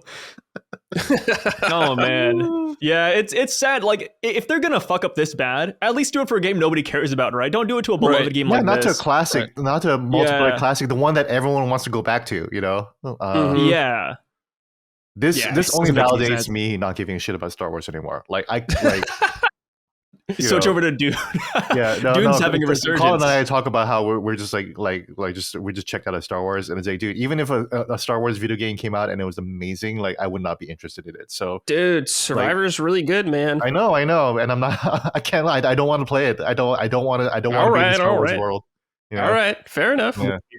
There's a lot I there. hate Star Wars now. I just hate Star Wars. Not even that I'm not a fan of it anymore. It's like I just don't want to be a part of it anymore. You're going over to the dark side? Yeah, you're out, dude. But it does suck though because Battlefront is an amazing game. Yeah. And that was Really when Star fond Wars memories. was amazing. And then like for me, it just colors how Star Wars is so shit right now. But Aspire is so shit right now, you know? Like they can't even get Kotar out. So like everyone would always say like, oh, Aspire, they do good work. Maybe they don't anymore, you know? Maybe. Yeah, maybe they did like 10 years ago, but not anymore. Exactly, you know? Like they've done good work, but I don't know what the Aspire is today right now because they're not showing anything good right now. Yeah. Just get on the One Piece train, Gene, with me and Cy and Dustin. Just get on that with us. You don't need Star Wars anymore. Yeah, that's true. You'll be happy. The downside is that One Piece doesn't exactly have too many good games, though. So that's true. Yeah, but you're gonna be missing out on that front. It has a Musou game though, so that's all I need. So it's got 4 Musou games. I think. Yeah, that's right. Yeah. I'll play all of them. I'll play all the One Piece warriors. You know. Growing up with all the Musou games, like I've had enough. Like at this point, I'm like, please don't make Pirate Warriors 5. Yeah, please no. I was actually thinking that it's been a few years since I played a Musou game. It's been a few years since Hyrule Warriors. So I'm in the mood for it again. But I could still wait again until I actually watch One Piece, and then I'll be in the mood for it. So. Yeah. All right, we got one from John Carroll. Greetings, purveyors of Puff Puff. Okay. My sword out goes to Square Enix and their porting efforts. Dragon Quest XI was my first game of that series, and 5 years later, I still haven't played any other mainline game because they are not available on modern platforms. Give us that easy money Dragon Quest HD remaster as well as all the remasters of the earlier 2D ones. More nonsense is the Kingdom Hearts series still being Epic Store exclusive 3 years after its launch. Man. And also not giving us more timely PC releases of the recent FF games like 16 and FF7 series or remake series. Thanks, guys, for all you do. And great to see what you've been doing here, Brad, since your arrival. All the best from Ireland. Kingdom Hearts still being on Epic Game Store is so weird to me. 3 years later, it's like, why? Like, Remake that was on Epic for like a while, but eventually came to Steam. Thank goodness, yeah. But it's like Kingdom Hearts didn't make the leap, which sucks. Might be a hell of a deal. I don't know. Yeah. They must have got paid a lot. Yeah, I guess so. I would have a much easier time getting into Kingdom Hearts right now if I could just play it on my Steam Deck easily. Yeah, exactly. I know I can play. I can load up Epic Games Launcher on my Steam Deck. I don't want to. I don't want to have other launchers on my. You know, I don't want to have like a bunch of launchers on my Steam Deck right now. I have Ubisoft on it already, and like that's already a compromise enough as it is. You know. Yeah, 100%. I mean, I'm gonna sound like such a hater, but I hate the Epic Game Store. Like when it first came out, like the UI, like everything looked great. I love the dark mode setting of it. I was like, oh wow, this is good. But as I click through the pages, I'm like, no, this is awful. Actually, I love the way Steam is set up. It's much more user friendly. Yeah. So Steam's so much better. Yeah, if I hear a game is coming out on the Epic Game Store, sometimes I just won't even touch it. Like I tried to play Skull and Bones on PC because I was really interested in it. You know, I was gonna play the I think it was the open beta, and I was like, okay, it's on the Epic Game Store, no big deal. Go on the Epic Game Store. You need a Ubisoft account. I'm like, okay, you know, bro. You lost me here. Yeah, that's too much. I'm already going out of my way. You think I'm gonna make a Ubisoft account for Skull and Bones? No way. No. I'm done. Dude, fucking modern gaming is such bullshit, dude. Like to play a bullshit game like Skull and Bones, you gotta download it at the Epic Game Store and then also run it through the Uplay launcher with the Ubisoft account. Dude, yeah, I'm out. I'm out. Yeah. I think there's a joke going around a while ago where Phil Spencer only played Skull and Bones for like 2 minutes. Oh yeah, I saw that. That was my tweet. That was my tweet. Oh, that was your tweet. That's awesome. I laughed at that one. I was like, bro, have you ever just seen the title screen and just like dipped out? Holy shit, dude. Like, I'm not wasting my time. Like, bro, just really went back to play Diablo 4, man. Holy crap. Yeah, I don't blame him.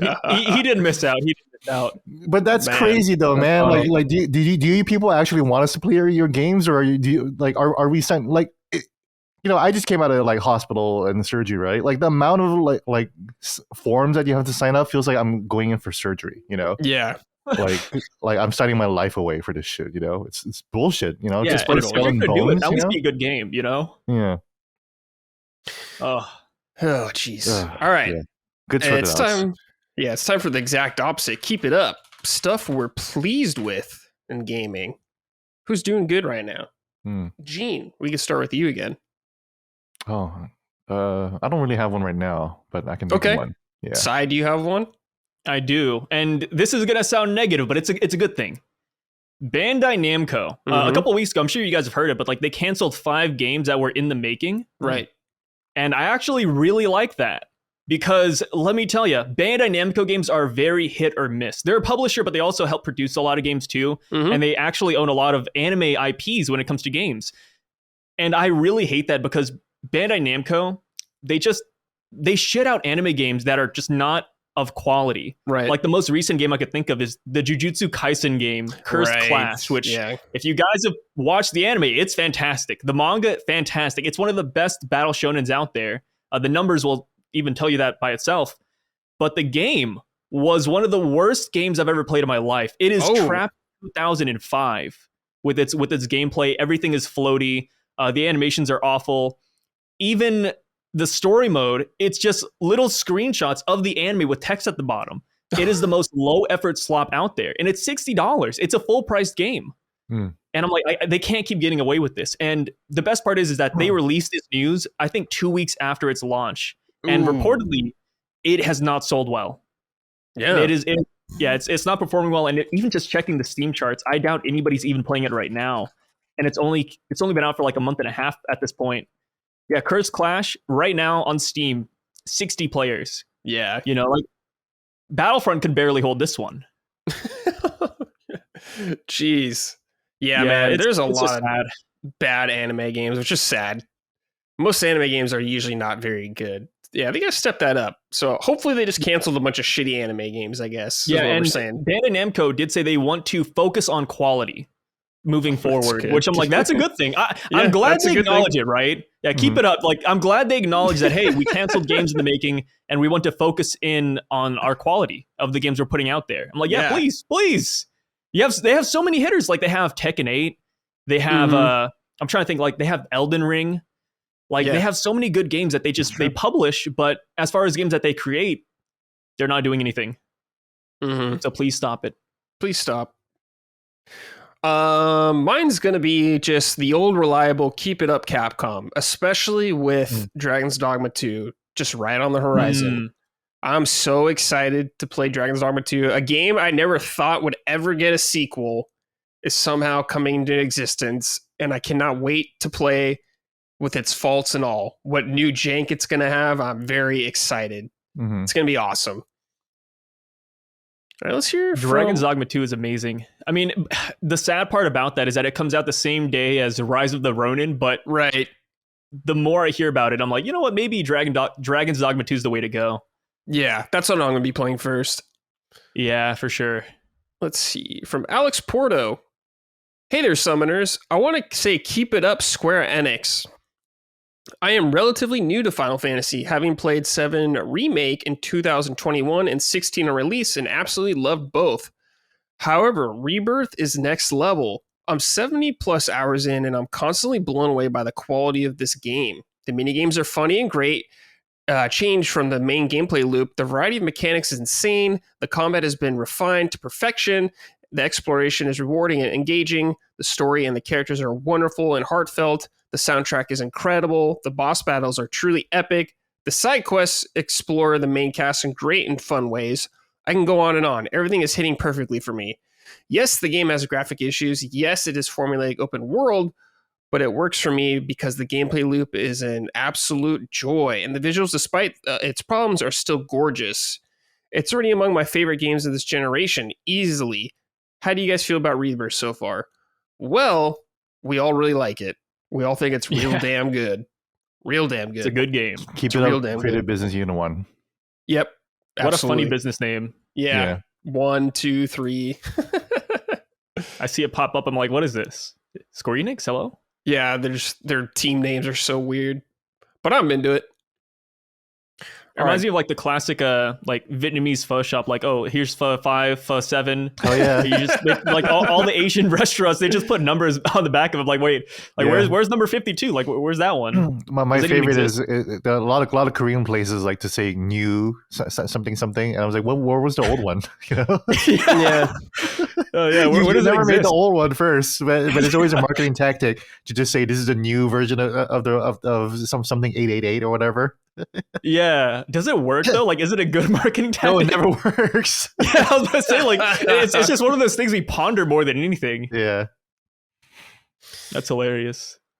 All right, guys. So, Sai, when I talked to you originally, I was asking you about games and stuff like that, and you brought up to me Rise of the Ronin, and I think you said Dragon's Dogma also. And I was like, yeah, those games aren't out yet, though, but we could talk about some games coming out that we're very hyped for the rest of the year if you want. Mm-hmm. I was thinking, yeah, let's just talk about what's coming to the rest of the year. We're in a post-Rebirth world now, so... Post-Rebirth? Yeah. Rebirth world. I was just thinking about how what a funny word Rebirth is. Like, we just say Rebirth and we know what we're talking about because nothing else is fucking called Rebirth, you know? Yeah. Yeah. It's just Square. It's tame for Square. Yeah. For a title. Yeah. But we did make it on at the other end of Rebirth, so... Yeah. So, Sai, talk to me. Like, what's getting you excited about these games? Yeah, so we already talked about Dragon's Dogma. Mm-hmm. We already talked a little bit about Rise. We didn't talk about Rise of the Ronin, but it's coming up pretty soon. But outside of that, I'm really looking forward to Stellar Blade, which lands next month. Yes, that looks really good. I've seen the demo gameplay, and it does look promising. It reminds me of kind of like this weird, like, I'd say Dark Souls mixed with Nier combat. Mm-hmm. Right? Yeah. I'm gonna have to hop into it myself before I can like make that judgment, but it looks good. Yeah. There's like a parry, there's a dodge. The skill tree looks really like expansive. Like they have like these weird like Devil May Cry combos in it. I'm like, I definitely want to try that out. Yeah, you know, like minus the assets that that are the character Eve. It looks like a decent game. It really does. Yeah. And I don't want to be that guy, but I played Nikke, which is Shift Up's mobile game, and their soundtrack, their soundtrack for that game is actually really good. So I'm expecting good things here, and plus they've collabed with Nier before, so when people say, "Oh, it looks like a Nier clone," it's like, yeah, they know the guys that made Nier. They work with them, so it makes a lot of sense. Okay. Yeah, Stellar Blade I think looks really fun. Yeah. The combat sounds really appealing. And when I first saw it, I thought it was going to be like more Devil May Cry kind of combat. But yeah, I guess there still is that element to it. But I haven't seen the demo gameplay of it. So any new kind of action game, I'm always into. And it looks very good. Like the world looks really interesting. So I'm super down to check it out. It's hard to find regular gameplay footage of this game on Twitter because it's just her. It's just Eve. Everyone's just posting videos of her climbing ladders and like climbing over ledges. Like I swear to God, this is what we used to do with Lara Croft and Tomb Raider, but back in the OG Tomb Raider, where like Lara Croft would like do the little lift up over the ledge and her legs will go up. And it's a little heartwarming, but also funny to see that still happening today. That said, when you actually do find gameplay combat footage of Stellar Blade, wow, it looks really good. And Sai is perfectly correct. And you're also correct too that I originally thought it was gonna be like a Nier like Devil May Cry type stuff, like a platinum game. But then when you watch the gameplay, it looks like it feels like like Dark Souls with Devil May Cry for sure. The camera is very centered. The enemy is in the center, and the character is center, and it's very like combo centric. It does seem like probably like Sekiro, maybe even. Who knows? Sure. Yeah, Sekiro is a really good comparison. I was gonna like make a blasphemous one and say that it looks like a Team Ninja game that's well paced. Yeah. Which like I love Nioh. Nioh 1, Nioh 2, but after a while, I'm like, it feels like I'm playing a game at like times 2.5 speed, and I'm not too sure I feel about that anymore. And it kind of does look like Rise of the Ronin's going the same way. So it's like I kind of wish it was just more like slower paced or more like brought down. Yeah, and it looks like Stellar Blade is right there. Yeah, right. Yeah. I'm so glad you said about Nioh. I think the Nioh games and Team Ninja games are fantastic. They're great. I don't like them. I mean, I hate them. I played them. I beat them. I don't like them. I hate them. Hate them, and I understand that they're good games, but I don't like playing them. I was so sad when I saw Stranger of Paradise. When I played that, I was like, oh man, like they had a lot of potential. Oh, it's so Nioh. It's just Nioh. It's literally that's exactly what I did. I played it because they slapped Final Fantasy on it, so I was like, fuck yeah, that's the way to get me to play Nioh. And I played it. I was like, wow, this is fucking Nioh again, dude. Yeah, just like puking loot at you constantly. Yeah. Stranger of Paradise was cool though. I finished it. It was yes. cool. Dude, I love Stranger Paradise anyways. Yeah. It's actually my favorite game. I love the obvious plot twist. Yeah, it's so good. Yeah, it's just so funny and everything. But yeah, Stellar Blade looks fantastic. I'm looking forward to it. Just on that level, the combat looks interesting. It looks like a more like like face-to-face version of like Wukong, you know. And we still don't know what that game looks like, but that's also another exciting game coming out later this year. It's so strange. Like for me, when I first saw Stellar Blade be announced, and even Pal World and Black Myth Wukong, I was like, man, these games, they don't look real. Like it looks like they're jokes, like they're gonna come out, they're not gonna be great. But then Pal World proved me wrong. And then now we're getting a lot of Stellar Blade gameplay, and it's like, yo, like these games are shaping up. And then same with Black Myth Wukong. It's like they're actually taking their time. They're not just trying to flip it for easy profits. Like, I'm actually happy. As a gamer, you couldn't really ask for more. Like I tell people this time and time again, like I feel like people complain about the AAA gaming space, like, oh, like games are too expensive, these games aren't good. And it's like, it doesn't come from a bad place. Sometimes it does. It doesn't usually come from a bad place. I think gamers, we have the money to spend. We just want good games. And that's what we're getting this year. And I'm really happy. If anything, look at Stellar Blade, and I hate to say this because they're both Korean, so I'm not saying, oh, the Korean game looks like a Korean game, but it kind of reminds me of Liza P, right? Because Liza P was a very fast-paced, like Souls-like, you know, but a little bit more involved, more combo-centric than Liza P. But you know, that kind of does remind me of that a little bit. Liza P was so fantastic. Yeah, it was a really good game. Liza P is good. Yeah, really good. Gene, what are you hyped for, man, for the rest of the year? Stellar Blade, but also Eiyuden Chronicles. Right, yeah. I'm. If you can't tell, I'm in a JRPG like haze right now, which is great. I'm trying to take advantage of it because I'm not just like survival games. I'm not always in the mood for a JRPG, even though I grew up on this stuff, and it's always like it's been my staple for like decades. But I'm definitely like in a JRPG like heavy mood right now. So Eiyuden Chronicles by the late creator, the now late creator, he just passed a couple months ago. I'm forgetting his name, and which is awful. So I'm going to look at that as I'm talking. But Eiyuden Chronicles is by the creator of Suikoden, and he is Yoshitaka Murayama. He died a couple months ago before he could see this game get finished. Jeez. And I don't know. Have you guys played the Suikoden games? No, I missed the boat on those. I'm gonna probably get the collection when it comes out, though. Yes, definitely get the Suikoden 1-2 collection, because Suikoden 1 and 2 were interesting because that was like the first JRPG that I experienced that actually had a continuing story. You know, outside of like Dragon Warrior 1, 2, 3, which like the trick was that you didn't know that there was a continuing story until you did. Suikoden 2 like blatantly starts off like a couple decades after Suikoden 1, and involves the same nation and the same characters, but the storytelling is so fantastic, and the character, it's 180 people that can join your party, right? That's kind of the gimmick, but the fact that they're able to like create interesting stories with each of these characters is fascinating. So I don't know if he still had it for Eiyuden Chronicles, but I enjoy the vibes of it. I enjoy the aesthetic of it, and I just want to see whether he was able to still knock it out of the park with his Suikoden powers. You know, totally. The Suikoden series did fall off later on because it just it didn't translate well to 3D. But it was absolutely one of the great the PlayStation 1 JRPGs. I liked Suikoden 2. For the longest time, I counted Suikoden 2 as better than like Final Fantasy VI and Chrono Trigger. You know. Wow. Okay. At least in story, you know. Totally. If not in gameplay, but the gameplay was so good that I thought it was just better than those games too.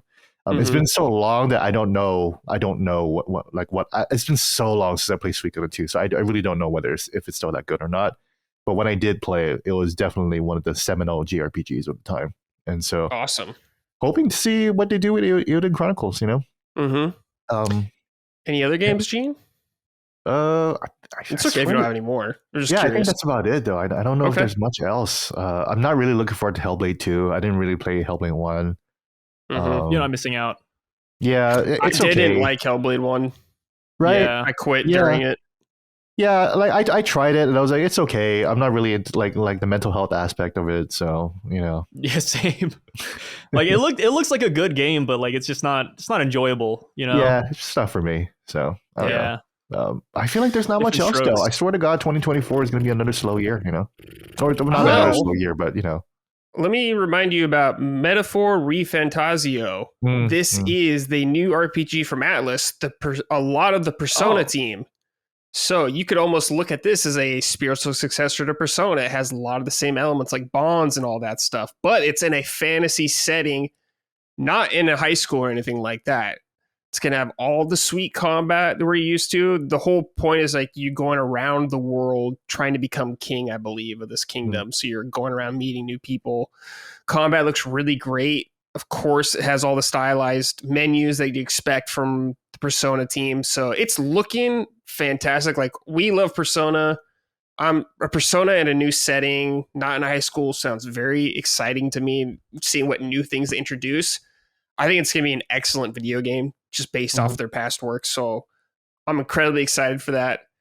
I don't really know. I should be excited for that one too, but I'll wait and see. Maybe when it comes, it's coming out in like the fall, so there's still quite a bit of time. Maybe when it comes around, you'll be like, "Oh, okay, yeah." I think I'll be by the fall. Yeah, I'll totally be ready for that. And hopefully I'll be done with Persona 5 too. So yeah, we have time. Yeah, we got time. Also, I also want to play Persona 5 Strikers. That's speaking about Musou games.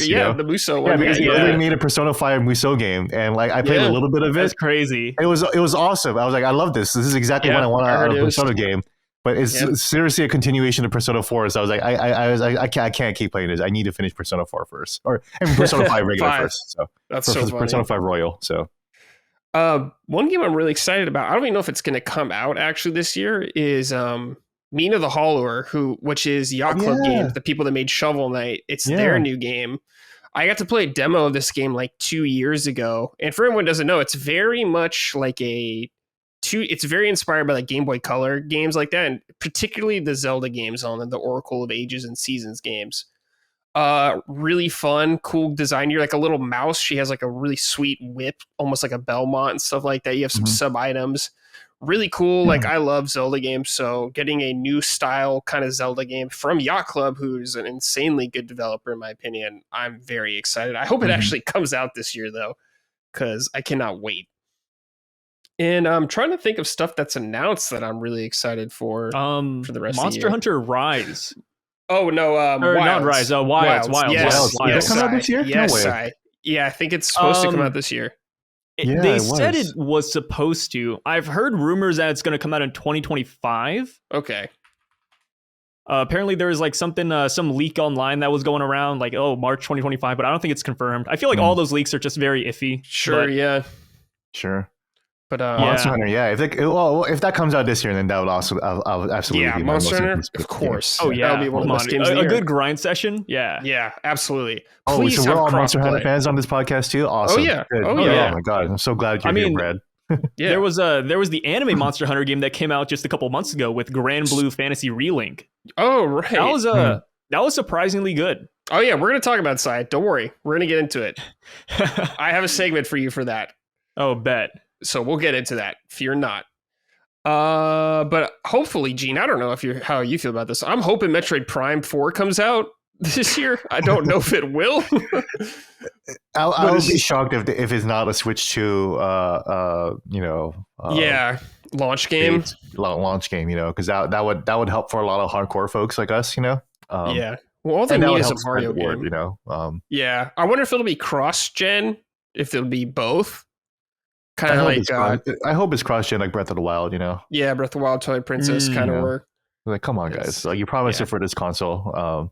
That's the whole reason why I bought a Wii U because the Breath of the Wild was going to come out on it. Dude. I bought a Wii U just for that, and then I played Breath of the Wild on the Wii U. I was like, you did? That's so funny. I did. I beat it. I beat Breath of the Wild on the Wii U, and then because I didn't buy the Switch at first. Really? I didn't know that. Okay. Yeah, because I wasn't covering games at the time when the Switch came out. Oh, okay. So I was just a regular ass consumer, so I had to buy the Switch off Craigslist and bought it from some Arab at Safeway, at my local Safeway. Damn. For $500. My condolences, man. Yeah. Jeez. But I played it at 480p on the Wii U. Yeah, the Wii U sucks. I mean, there's some great games on there. I have mine still, but it sucks. I have to keep the pad plugged in at all times because it just dies immediately. Yeah, I actually went back to it to play Xenoblade Chronicles X because it's like the only game that's like not ported anywhere else besides the Wii U. And I love that game. But once I started messing with the gamepad for a few days, I was like, oh, I'm so tired. Yeah, I don't want to play this right now. I'm curious, Gene, what do you think about if it comes out this year? Fable. I'm hoping it's good. I really liked the old Fable games, like 1 and 2. I really enjoyed. So Fable it's been a long time coming. I doubt that Fable is going to come this year because Xbox is so bad about announcing games. That's true. Yeah. Well, you never know when the fucking Xbox game is going to come out these days. You really don't. That's true. You really don't. Halo Infinite, Starfield, like those kept getting delayed. So Fable, I would not be surprised if that's a mystery date for like the longest time. But yeah. If there's an Xbox IP that I'm most excited for, it would be Fable because I'm such a huge fan of Fable 1, 2, and 3. Despite all of their flaws, even 3, games. Even 3 is such horseshit, but I still play the shit out of it. You know, 3 is a bad game. Well, I loved it. You know, so just like Neo is a good game and I hate it, Fable 3 is a bad game and I love it. You know, why didn't you like Fable 3? Just the menu system, the king aspect. Yeah, the king aspect was horrible. Yeah, the king aspect. Yeah, exactly. The king aspect and everything. The combat is great, you know, and the world and like the navigation and like I loved it because it felt good to play. Like like they were able to figure out like the tactile controls like the best way. It's like the best combat system too, right? Yeah. But yeah, all the king shit and the decision shit and the fact that the menu is like its own like world that has to load in and take forever and like just to like change an outfit. Just to change an outfit, you have to go into a dressing room to like pick out the outfit on like a model. Like that was just so exhausting. But despite that, I still maximized whatever king shit that I could do. And like the fun thing about Fable is that like it was a really fun game to play around with the AI. You know, in Fable, my favorite thing to do in Fable 1 was making just a bunch of people fall in love with me. The entire city fall in love with me. So then they start following me around, right? And then I go into one of the brawl, the fights that you can have, the brawl fights, the fist fights you can have in Fable 1. So if you initiate one of those fist fights while the entire town is in love with you, the entire town will jump the one guy in the fight. Yeah, that's awesome. It's fucking great. I love doing that. So Fable is such a great game to like just play test and break, and I really hope that whatever the next Fable game is like very very like I don't know, like they hone in on all that. Yeah. They play into it. Yeah. No release date on that yet. Another game that I'm looking forward to, which hasn't even been announced yet, is Borderlands 4. Because there's a lot of rumors swirling around about that one with the movie coming out this year, which the movie doesn't look good. I mean, the trailers look really corny. But with I saw one tweet that said, "Why is everyone so old in this movie?" I'm like, why is everybody so old? It is a little weird that like the Borderlands movie is all starring like 50-year-old people, 50 to 70-year-old people. You know, like it was like, God damn, and then. Yeah, and then they don't even have all the characters from Borderlands in there either. Like you're missing a bunch of the crew. Yeah, it's kind of strange. But hey, if it brings us Borderlands 4, I'm all about it. I'm sure you'll Borderlands get that. 3 was interesting. Yeah, I think the movie is obviously like casted and directed like by like Gen X people, like people even older than I am. So that's why they're like, oh yeah, Jamie Lee Curtis, she'd be great for the Borderlands movie. I heard Kevin Hart was funny. Let's bring him in. Yeah, Jack Black. He's in all those movies. Kevin Hart, he's a comedian of the generation, isn't he? Let's put him in there. You know. Well, it's probably Randy Pitchford, big time involved in that. Yeah, so it feels like a Randy Pitchford game. Yeah, doing fucking magic tricks on a set or something. Yeah. Who's the best voice actor in the industry? Jack Black. All right, bring him in. Exactly. Bring him in. All right. Sai, we talked about this just briefly. Let's talk about Granblue Fantasy Relink. I have also finished this game. You finished it? The campaign, not all the post-game stuff. But I would like to hear your thoughts on it. You know, I didn't expect too much from it. I wasn't a big fan of the UI or anything about the game. I don't even know the Granblue Fantasy universe. So hopping into the game was kind of a hurdle for me. But when I saw like it was topping the Steam charts, it was like in the top 10. I was like, whoa, like people are actually playing this? I couldn't believe my eyes. So I bought the game for myself. I played a little bit of it. And it really does just strike me as a anime Monster Hunter, if that's even possible. You know, like you just hop in, you have like your party of 4, and you just go in, you kill a monster, you complete the quest, you go back to the hub, and you just rinse and repeat over and over. And it was actually surprisingly fun. I will say this though, like you've beaten the campaign, and it sounds like you haven't progressed like post game yet, but no, that's kind of where my gripes come in, because you kind of just start like attacking or fighting the same bosses over and over, which is what you do in Monster Hunter. But in Granblue, I'd say it's less entertaining because you don't have like that change of setting that you have in Monster Hunter, where like, oh, you have like the Andoranth, and it's walking around the entire map. You have to follow it. Right. The downside of Granblue is that you have one monster, and it's just in a little circular arena, and you just fight it there, and it's the same thing. But in that aspect, I'm not a big fan of it, but it's actually a lot of fun. I would recommend it. It has free updates. I believe the 1.1 update just come out. It just came out like last week, where there's like a new raid boss that's like level 200. So if you're looking for like more Dragon Ball Z Kakarot mindless fun, I'd say go for it. Yeah. Yeah, I also didn't really know anything about Granblue, so I went through the story, and there's like, you will definitely get more out of this game if you know some Granblue lore, because they kind of expect you to, or some of these characters' relationships. I had no idea why they were together and stuff like that. And they try to, but you'll get more out of. I think there's an anime that they put out that takes place before the game, so if you really want to know, you can watch that. The campaign's fine. Going through is pretty good. The combat, I think, is really fun. Like Sai was saying, it is really good. It's really fluid, really smooth.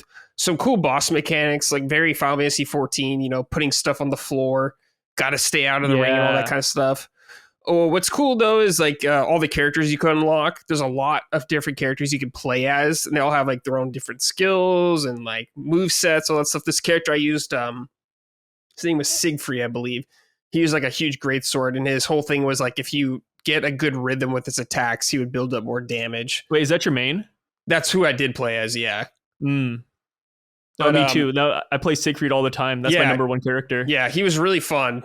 He was awesome. He had like some sweet like counter thing I really liked, and he had the guts flip, all that good stuff. Yeah. So I think it's a fun game. It's definitely enjoyable. Yeah, it's the guts flip. I like how you say that, and like me and Sai are like, oh yeah. Yeah, you guys know. Guts, dude. Everyone knows the guts flip. Yeah, everybody knows. Yeah.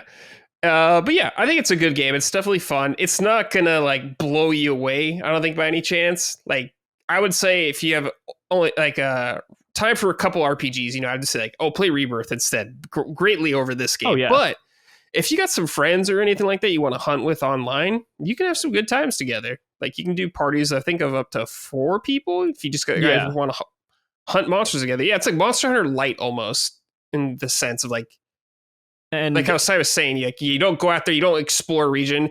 It's not as cool as Monster Hunter. Like, it doesn't run off and like another monster comes fights it or anything like that. It's all just an arena, but it's still fun. Yeah. And even if you're solo and if you're stuck on a boss, hop online and the Japanese will carry you. Yeah, let me tell you. They sure will. Whenever I'm stuck on a quest, I hop in and then I just see all the Japanese names pop up. I'm like, all right, they're going to one-shot the boss. That's the Monster Hunter strategy of winning too. Just play online. Dude, you'll get carried. Play online at 7 a.m. and just watch all the Japanese names fill up your party. Just like, oh, thank you, please carry me. Yep. And they have like the best gear out there. Like there's a lot of the way you upgrade your character in Granblue, it's very in depth in depth as well. Because there's like sigils that you can equip, and you can upgrade your sigils, upgrade your weapons. Focus on key stats. And when you play online, you'll meet a lot of people who just are beyond powerful. Yeah, they're stacked. Because Granblue was originally that makes you want to play the game now. Yeah, it's originally a gacha game, but this one doesn't have any like pay elements. Like, I don't think you can buy anything with real money, except for skins. I think you can, but instead of like items to power up your character, you don't buy those. You just do them by fighting, which is good and fun. So I think it's a pretty solid game. And there's a lot of characters in it too. I think there's like maybe about 19 characers right now, and they're going to add like 3 more in a couple of months. Yeah, and they all have completely different play styles too. Yeah, yeah. So if you're interested in that, check it out. I think it's pretty fun. I had a good time going through it. Yeah, not playing it anymore because Rebirth is taking up all my time. But it's a fun side game. Yeah, definitely. It's a good side game. I think it's really good. It's much better than I expected. So I think it's a game that'll fill in the time between the big releases. And Gene, if you just do the story, it's not very long. Yeah. if you skip the story, it's not very long either. That's true. If you skip it, after a while, I started skipping it. I was like, okay, yeah, you know what? I've had enough of this. I just want to fight the guy. Yeah, totally.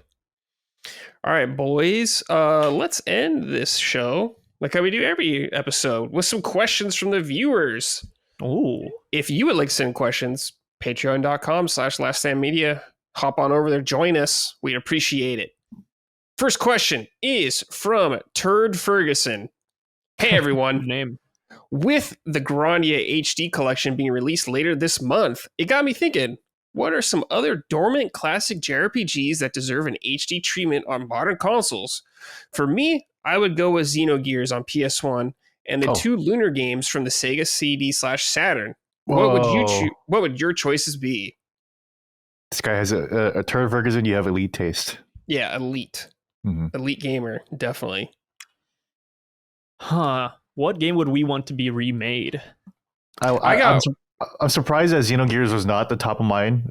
It would be the top of mind. But the game that came to my mind immediately was Skies of Arcadia. Oh, yeah. Yeah. I want that because I haven't really played that game. Yeah, I would love that. I would love that again. I barely remember because I was like so stoned when I played through it.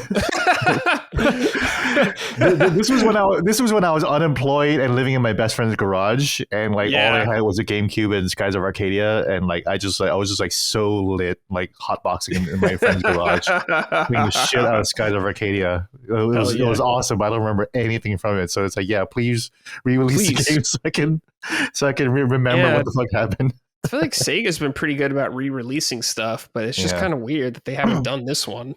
Yeah, Xenogears though, definitely. Xenogears, like from Square side of Xenogears, I want Vagrant Story back in some way. Oh yeah, Vagrant Story. Even if it's just the original Final Fantasy 16, you know? Yeah, even if it's just exactly the same. It's like, I don't care. Just let me play that game, please.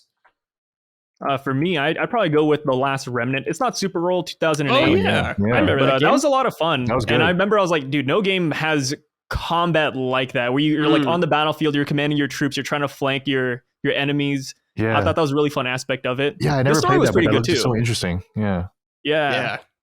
Cool. Nice pick. The Lunar games would be great too, for sure. Yeah, I never played those, so that'd be awesome. I played them. Definitely. Sega CD/Saturn had so many games like I'd never even played. The Lunar games were like cinematic RPGs before Final Fantasy VII like became the thing, you know? Yeah. Yeah. And they show tits. Whoa, really? Oh, they had tits in there. Yeah. Wow. All right. That's always a W. Yeah. That's pretty nice. Yeah, we're all going crazy over Stellar Blade. It's like Lunar had tits way back in the day. Anime tits, right there. Yeah. Also, just Parasite Eve back in some way. Of course. It's like how many times do we got to say it? Just bring it back some way. All the classic 3D JRPGs for sure. Yeah. You know? Hell, even Wild Arms. Why not? You know. Yeah, Wild Arms. Yeah. Well, we're getting that new game from the guy. That's Wild true. Arms game. That's true. I forgot what it's called, but Colin loves Wild Arms. I think that's his he does. He loves Wild Arms. Yeah, that'd be great too. Nice. You know, honestly, even Final Fantasy X. I was happy that Final Fantasy VII got the remake treatment, but I think 10 deserves the love too. Wow. Sure. Yeah. 10's it got the remastered, but it needs the remake. Yeah. 10's a huge one. I feel like 10 will get a remake probably when I'm 60 years old. I feel like it has one of the best chances for sure. Yeah. I feel like if there's because 10 is like the one that like a lot of people like look back on fondly. Like 10 is like the 6 for like a lot of people. Yeah. So. I think it's the most popular one in Japan. Also, it is, I think so. One of So, would you want it to be turn-based like the original game, or would you want them to like take the same route as Rebirth, where they kind of change the combat? I want them to just take the same route as Rebirth, straight up. No more turn-based. No, I love turn-based, but dude, imagine the Rebirth combat system with Tidus. You know, that'd be so cool. Yeah. Okay. I like that. And Waka, imagine the ball combos that you have. Yeah. Oh no, come on, man, dude, it's gonna be so good, you know. And then you have your classic black mage with Lulu. Yeah. Imagine what kind of crazy shit Lulu will conjure up, you know. And then Yuna will just basically be an Aerith reskin, basically, because they literally made Aerith like a Yuna, basically. You know? Yeah, pretty much. Oh yeah. It's like the same like plot for it too. Yeah. Not really, but it's there. It's there. Yeah, no, the story's great. 10 is fantastic because 10 was the one where Final Fantasy really gained its own identity separate from like Dragon Quest or like Dungeons and Dragons or anything like that. Like, no, Final Fantasy X is about anime. It's about like these pretty Japanese boys. It's about love songs. It's about, J-pop, all this stuff, They even have their own version of Sephiroth with Seymour. Yes, Yeah, Seymour, the overarching villain that's always there. I forgot about Seymour. It just haunts you every step of the way. Yeah, Seymour marries Yuna at one point, remember? Yeah. I remember that awful scene. Yeah. To break up the wedding. I remember that because I was so traumatized by that. I was like, what the fuck is happening? I was so mad. I was so angry. It was worse than anything I've ever seen in Final Fantasy. It was like the worst betrayal, Yeah. They need to get divorced right now. Yeah, right now. Actually, you know what, Sai, you're right. I want to see that scene get the Rebirth remake treatment, Yeah. Tina's like, no, stop the wedding. And then the laugh scene, the iconic laugh scene where they just yell, ha, ha, ha. Yeah. No, they need to play that shit again the exact same way. Don't change that shit at all. Yeah, don't change it. Don't change that shit Keep at it all. awful. Same voice actor, too. The scene was perfect. Yeah, it's sacred. Yeah.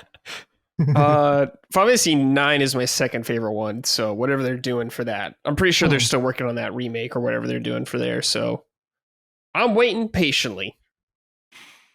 All right, this is from Endlessly Edging. These names are so good. Yes, welcome to our audience. Good day, Muff Divers. Hope you're all still spreading the legs of democracy, one bug ussy at a time. Jesus. Okay. Recently, I have discovered Wii games are up my alley. I have just finished Persona 3 Reload and Persona 5 Royal, and Tales of Arise downloaded, ready to go. My question is, do you have any other Weeb games to recommend to me? Any genre Chronicles or any platform is acceptable. He said Weeb games. I thought he said Wii games, and I was like, who's playing the Wii nowadays? Who's playing the Wii in 2024? I didn't hear Wii games. I was like, respect. Yeah, I was like, he's over here like, slinging that motion controls. 2024, still swinging the Wiimote. That is epic. But no. Yeah, your chiropractor's going to love that. All right, more Weeb games. What do we got for him? Not Personas, because he's got two of them. I'm gonna keep it easy with Yakuza. Okay, Yakuza is the easiest one. Yeah. Infinite Wealth. That people don't know, but those games are anime.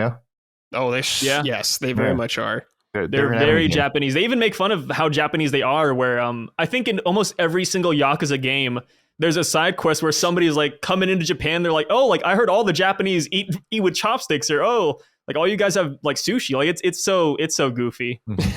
It loves making fun of itself. Yeah. And Sai, I'm actually from Hawaii, so the Infinite Wealth was like amazing for me. So. Oh, it's I wouldn't say it's not like a perfect recreation of Hawaii, but it's actually really good because I went to Maui not too long. No, I vacationed at Maui like just a month ago before it came out. Yeah. So it was fresh in my mind, and I was walking down these streets, and while it wasn't like 1-to-1, I was like, "Yo, this captures the feel perfectly." It captures the vibe perfectly, Yeah. They're so good at capturing the feel of an environment, even if it's not 1-to-1. That's fine, And everyone's like super friendly too. I was like, "Damn!" Like I think they developed the game in Hawaii. I don't know. They have a headquarters over there, man. Yeah. Well, I was saying that in Infinite Wealth, because I used to deal drugs in Hawaii, right? So yeah, in Infinite Wealth, who did it? I mean, come on. Yeah.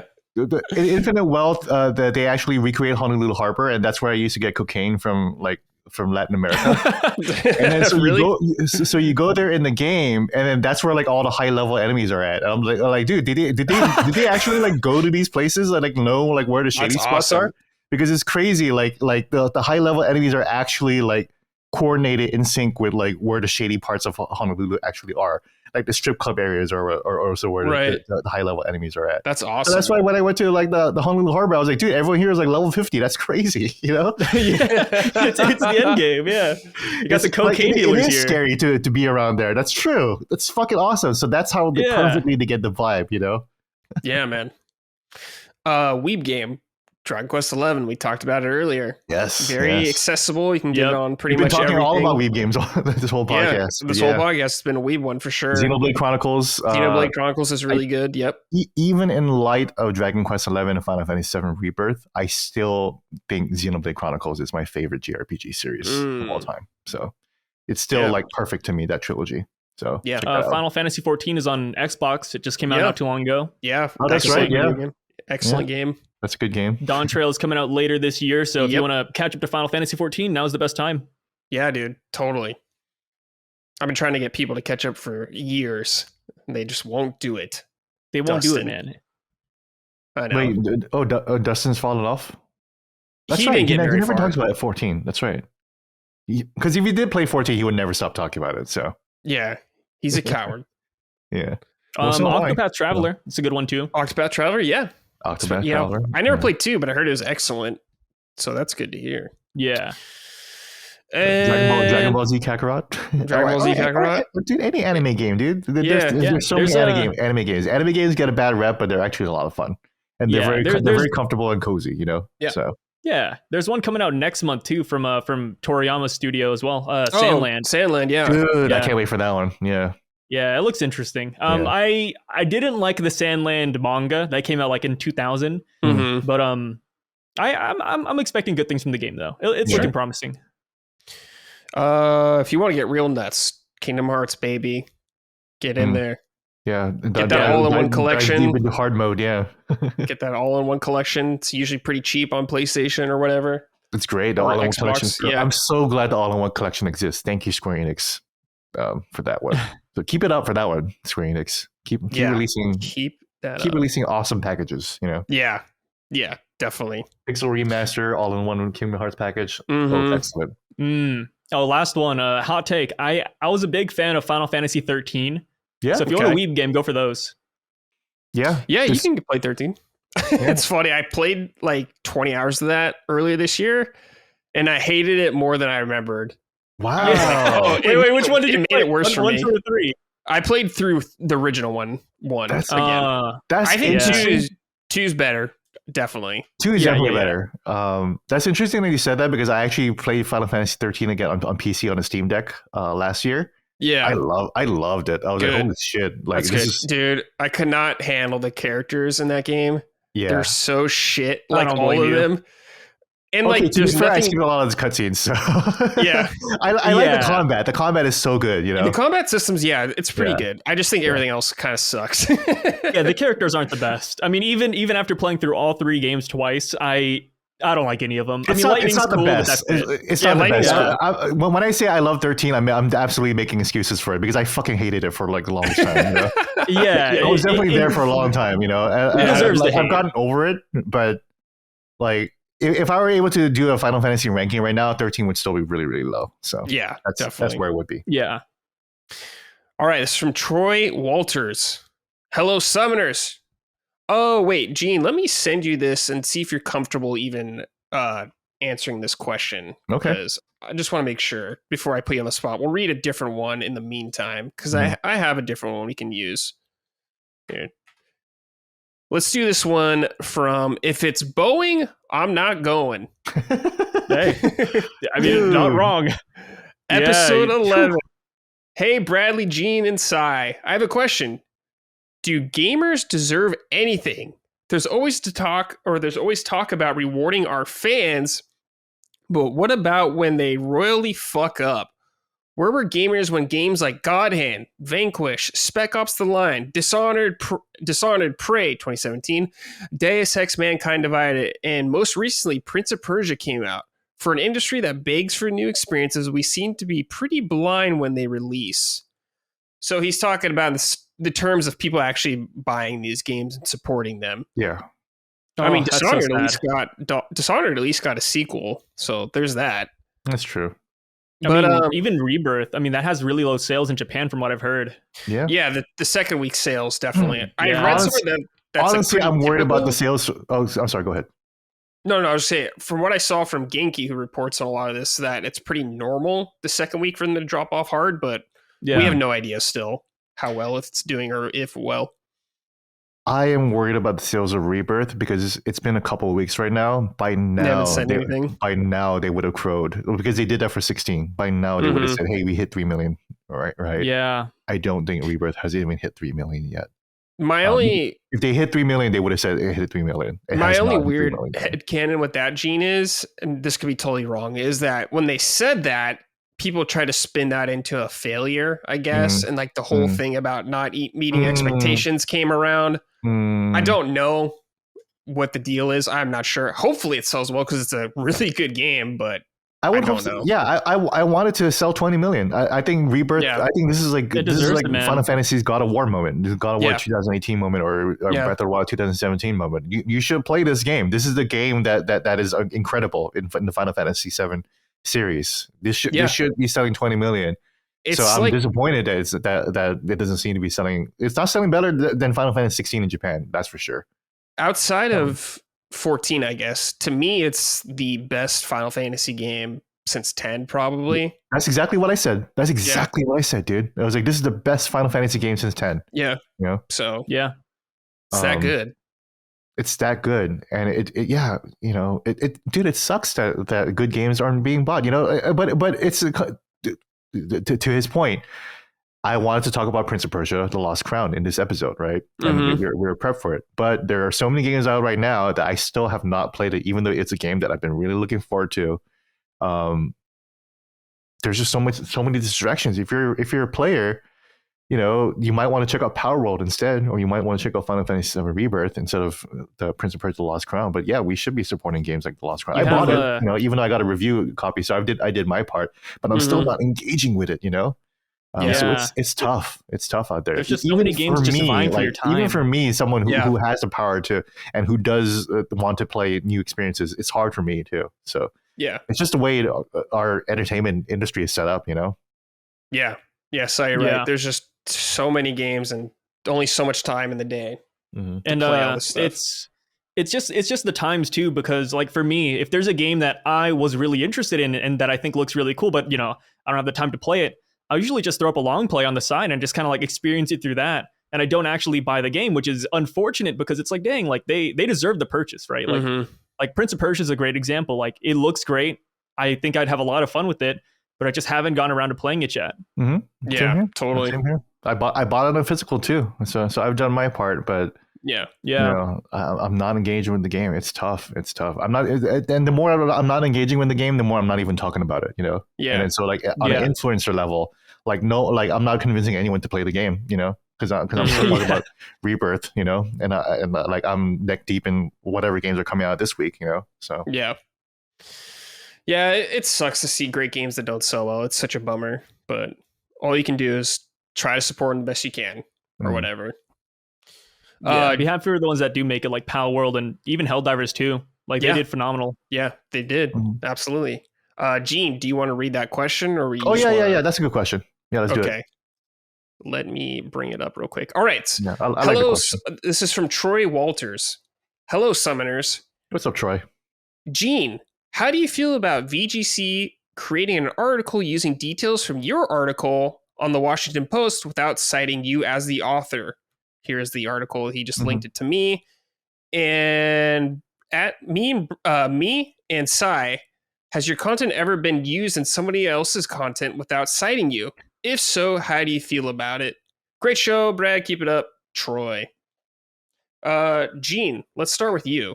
Yeah, great question, Troy. So the story Troy is talking about is my interviews with Hamaguchi and Kitase, right? And we talk about exclusivity. And I actually spoke with PlayStation, their third-party vice president for third-party exclusive, whatever, right? In the article, in my own words, I was not quoting anybody. I just said offhand, "Oh, the remake trilogy is exclusive to the PlayStation consoles." That was me misspeaking. I meant remake and rebirth, right? Right. And they did not say, "Oh, remake 3 is definitely going to be a PS5 exclusive." We can all pretty much expect that that's going to happen. Yeah. Come on, right? But it was just a typo, and then VGC decided to take that and turn it into a whole article called "Sony has secured the Final Fantasy VII Remake trilogy as a console exclusive." And then their subhead says, "Update, the entire Final Fantasy VII trilogy is not yet confirmed to be a Sony exclusive." Yes. Sorry, guys. This article doesn't matter. Yeah. And so they do cite the Washington Post. They don't cite me in name. Okay. That's okay. Yeah. It is annoying that they just take what was a broader interview and they just take one nugget and turn that into a whole article. And there's every chance that article might have even got more clicks than I did. So that's a little annoying. Yeah. But that's just. But what can I do? That's just a media ecosystem. The Washington Post does it all the fucking time to other news organizations all the time. We'll do it to Podunk City Paper, and if there's a super interesting story there, we'll say, hey, this news story by the Podunk City Paper, and then we'll just get more clicks off of it because we're the Washington Post, right? Right. Yeah. And then VGC is catering more to a gamer-centric audience. So that's what they do. So for me, that's just the unfortunate reality of the media ecosystem. It's very messy. But at the very least, they did cite and link back to the story. That's the least I could ask for. And right, he did that. So I'm not mad about it. VGC are great guys. I might not agree with all of their stories, but hey, I don't agree with all of the stories run by the Washington Post. So right, yeah. So literally, it doesn't matter. So good on them. It's just it's not a big deal. It's nothing to do with them. I just think it sucks that when I report something out, other people will also take it and just report it according to the Washington Post and make their own headline about it. That's fair game. It just sucks that it's fair game. Totally. But I don't know what am I going to do to fix that? I don't know. Stop the internet. Yeah, stop the press. Yeah, just stop it. Everyone log offline and stop trading information for free online. Yeah, I can't do that. I know Colin's run into issues with this on his reporting before. It happens to Colin all the time, and Push Square and VGC always take stuff from Colin's show. Yeah, and he doesn't. Some stories he broke and people don't acknowledge or just don't include him in credit. Yeah, because he's Voldemort, right? So yeah, exactly. Yeah. What about you, Sai? I don't know, oh man. Yeah, because you mostly do spoilers and discussions about One Piece that I'm aware of. Of course, you do some podcasts and stuff like that. But has anything like that happened to you? Yeah, as far as YouTube goes, nobody's ever been as bold to just straight up rip my video off and just steal all my content. But as far as shorts go, that's the wild, wild west, right? Oh, okay. People will just download shorts, they'll upload it to TikTok, they'll repost it on YouTube. Yeah, and it's weird because as far as articles go, that's such a different beast entirely. But for YouTube and for this type of content, you have no one to blame but yourself in a certain aspect, which sounds kind of harsh, but I remember I had a short on YouTube pop off. My first short that got I think 2 million views. It was insane. Nice. And then I hopped on TikTok and I was just scrolling one day and I was part of the One Piece community. I get One Piece TikToks and I found my own short just posted on there. And it had I think 10 million views. And I was no way. My voice and everything, just 1-to-1. And like I said, when I got there, the only person I could blame was myself because it's I didn't have a TikTok account at the time. I was just scrolling on a blank account. Sure. I was if I was smart, I should have posted it here too. Obviously, it's not the same for your type of content, Gene, where it's just an article. But as far as me, I could have been posting everywhere. Here's the thing: you're blaming yourself because if you were smart, right? So I used to do that strategy too. Actually, at the Washington Post, where I didn't write the articles, but I used to advise people hey, man, if there's a nugget in your article that actually can be aggregated by another place, why don't you just do that yourself, bro? Yeah, aggregate yourself, bro. Take that, do the big article. But then do another article that takes that little nugget out and then make that the headline too, because they're just going to do that shit to you, right? So I used to give that shit all advice all the time. So it's funny that you say that you have no one to blame by yourself, because I also don't have nobody to blame by myself. I could have easily done that too, and I thought about that too. But that requires one, more work from us, right? And also two. But more work unfortunately for me, I have to work with other people. I have to work with other editors. I have a whole organization to do. So if I write another article, I have to fire up the kitchen again to serve that article up again. So it's is that worth it? I don't know, So, and for me, the reason why I didn't do that is because I'm not really interested in clicks. I want loyal people. I want people who are interested in my articles, who know to come back to me. So yeah, back to Troy's point, it'd be nice if they just name drop me, Gene Parker, the Washington Post, because that's much better for branding. Right. And honestly, more people probably in the gaming space are more familiar with my name than they are with the Washington Post. So it'd be nice to just pair the both of us together. Mm-hmm. But yeah, I don't know. But yeah, really interesting conversation, and like hearing Sai's perspective as a content creator is awesome. Yeah, definitely. It's one of the reasons why I think having a face cam and having your personality out there is so important too. Because back when I made that first short, there was no face cam, there was no nothing. It was just images on the screen, text on the screen. Oh, and that was the one that got 2 million and 10 million? Yeah. Oh, and your face wasn't in it? Yeah. So now I start switching over because the way I think of it is that hurts, man. Okay. Yeah. It's like, oh, man. See, here's the thing. Like, even if they don't credit me, if my face is in there, people will they'll recognize it. And then even if they find my real channel, they're like, oh, this is where that guy exists, or hey, this is his channel. So I think that's so important. And I tell so many people who are starting YouTube, like, hey, like, I know a lot of faceless channels are very popular and people love, having that faceless persona up there. You don't have to look at a camera. You don't have to put yourself out there at all.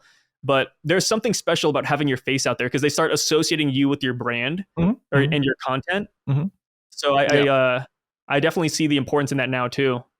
Yeah, so if they do copy me, hey, they can't get rid of me, I'm going to be there one way. It's like a watermark. Exactly. Yeah. That's why if your face was on there, then okay, well, at least it's good branding. At least 10 million people saw your face, but yeah, God. Yeah. Yeah, if they didn't do that, then yeah. Pain.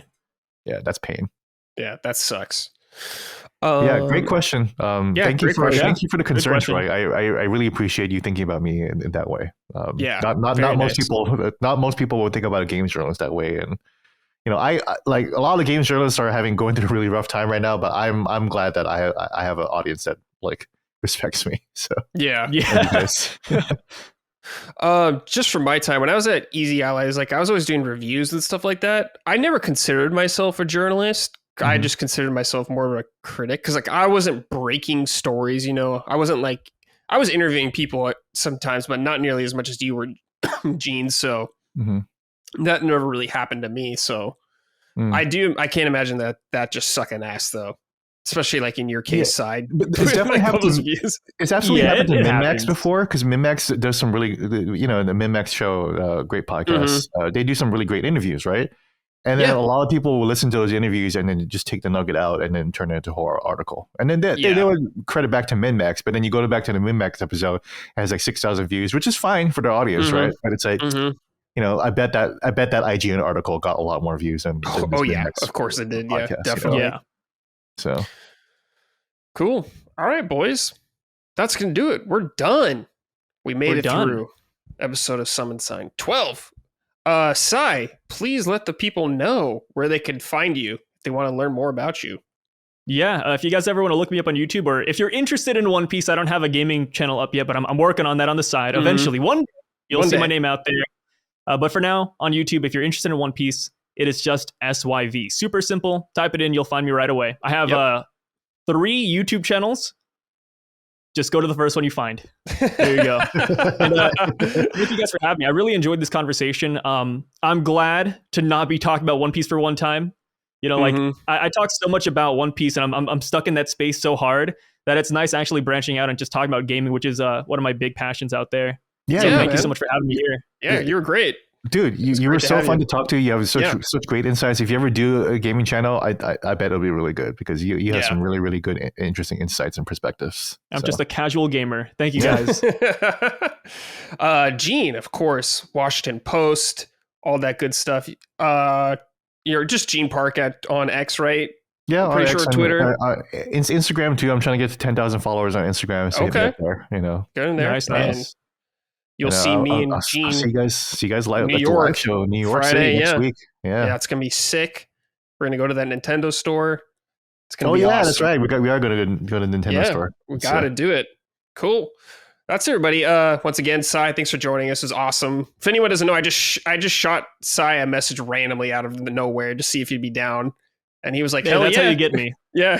Yeah. When I heard video games, I was like, yes, thank you. Because I do I think I do 4 to 5 One Piece videos a week over the same chapter. Yeah. So imagine one guy talking about 13 pages for around 7 hours a week. It's yeah, dude, please get me out of here.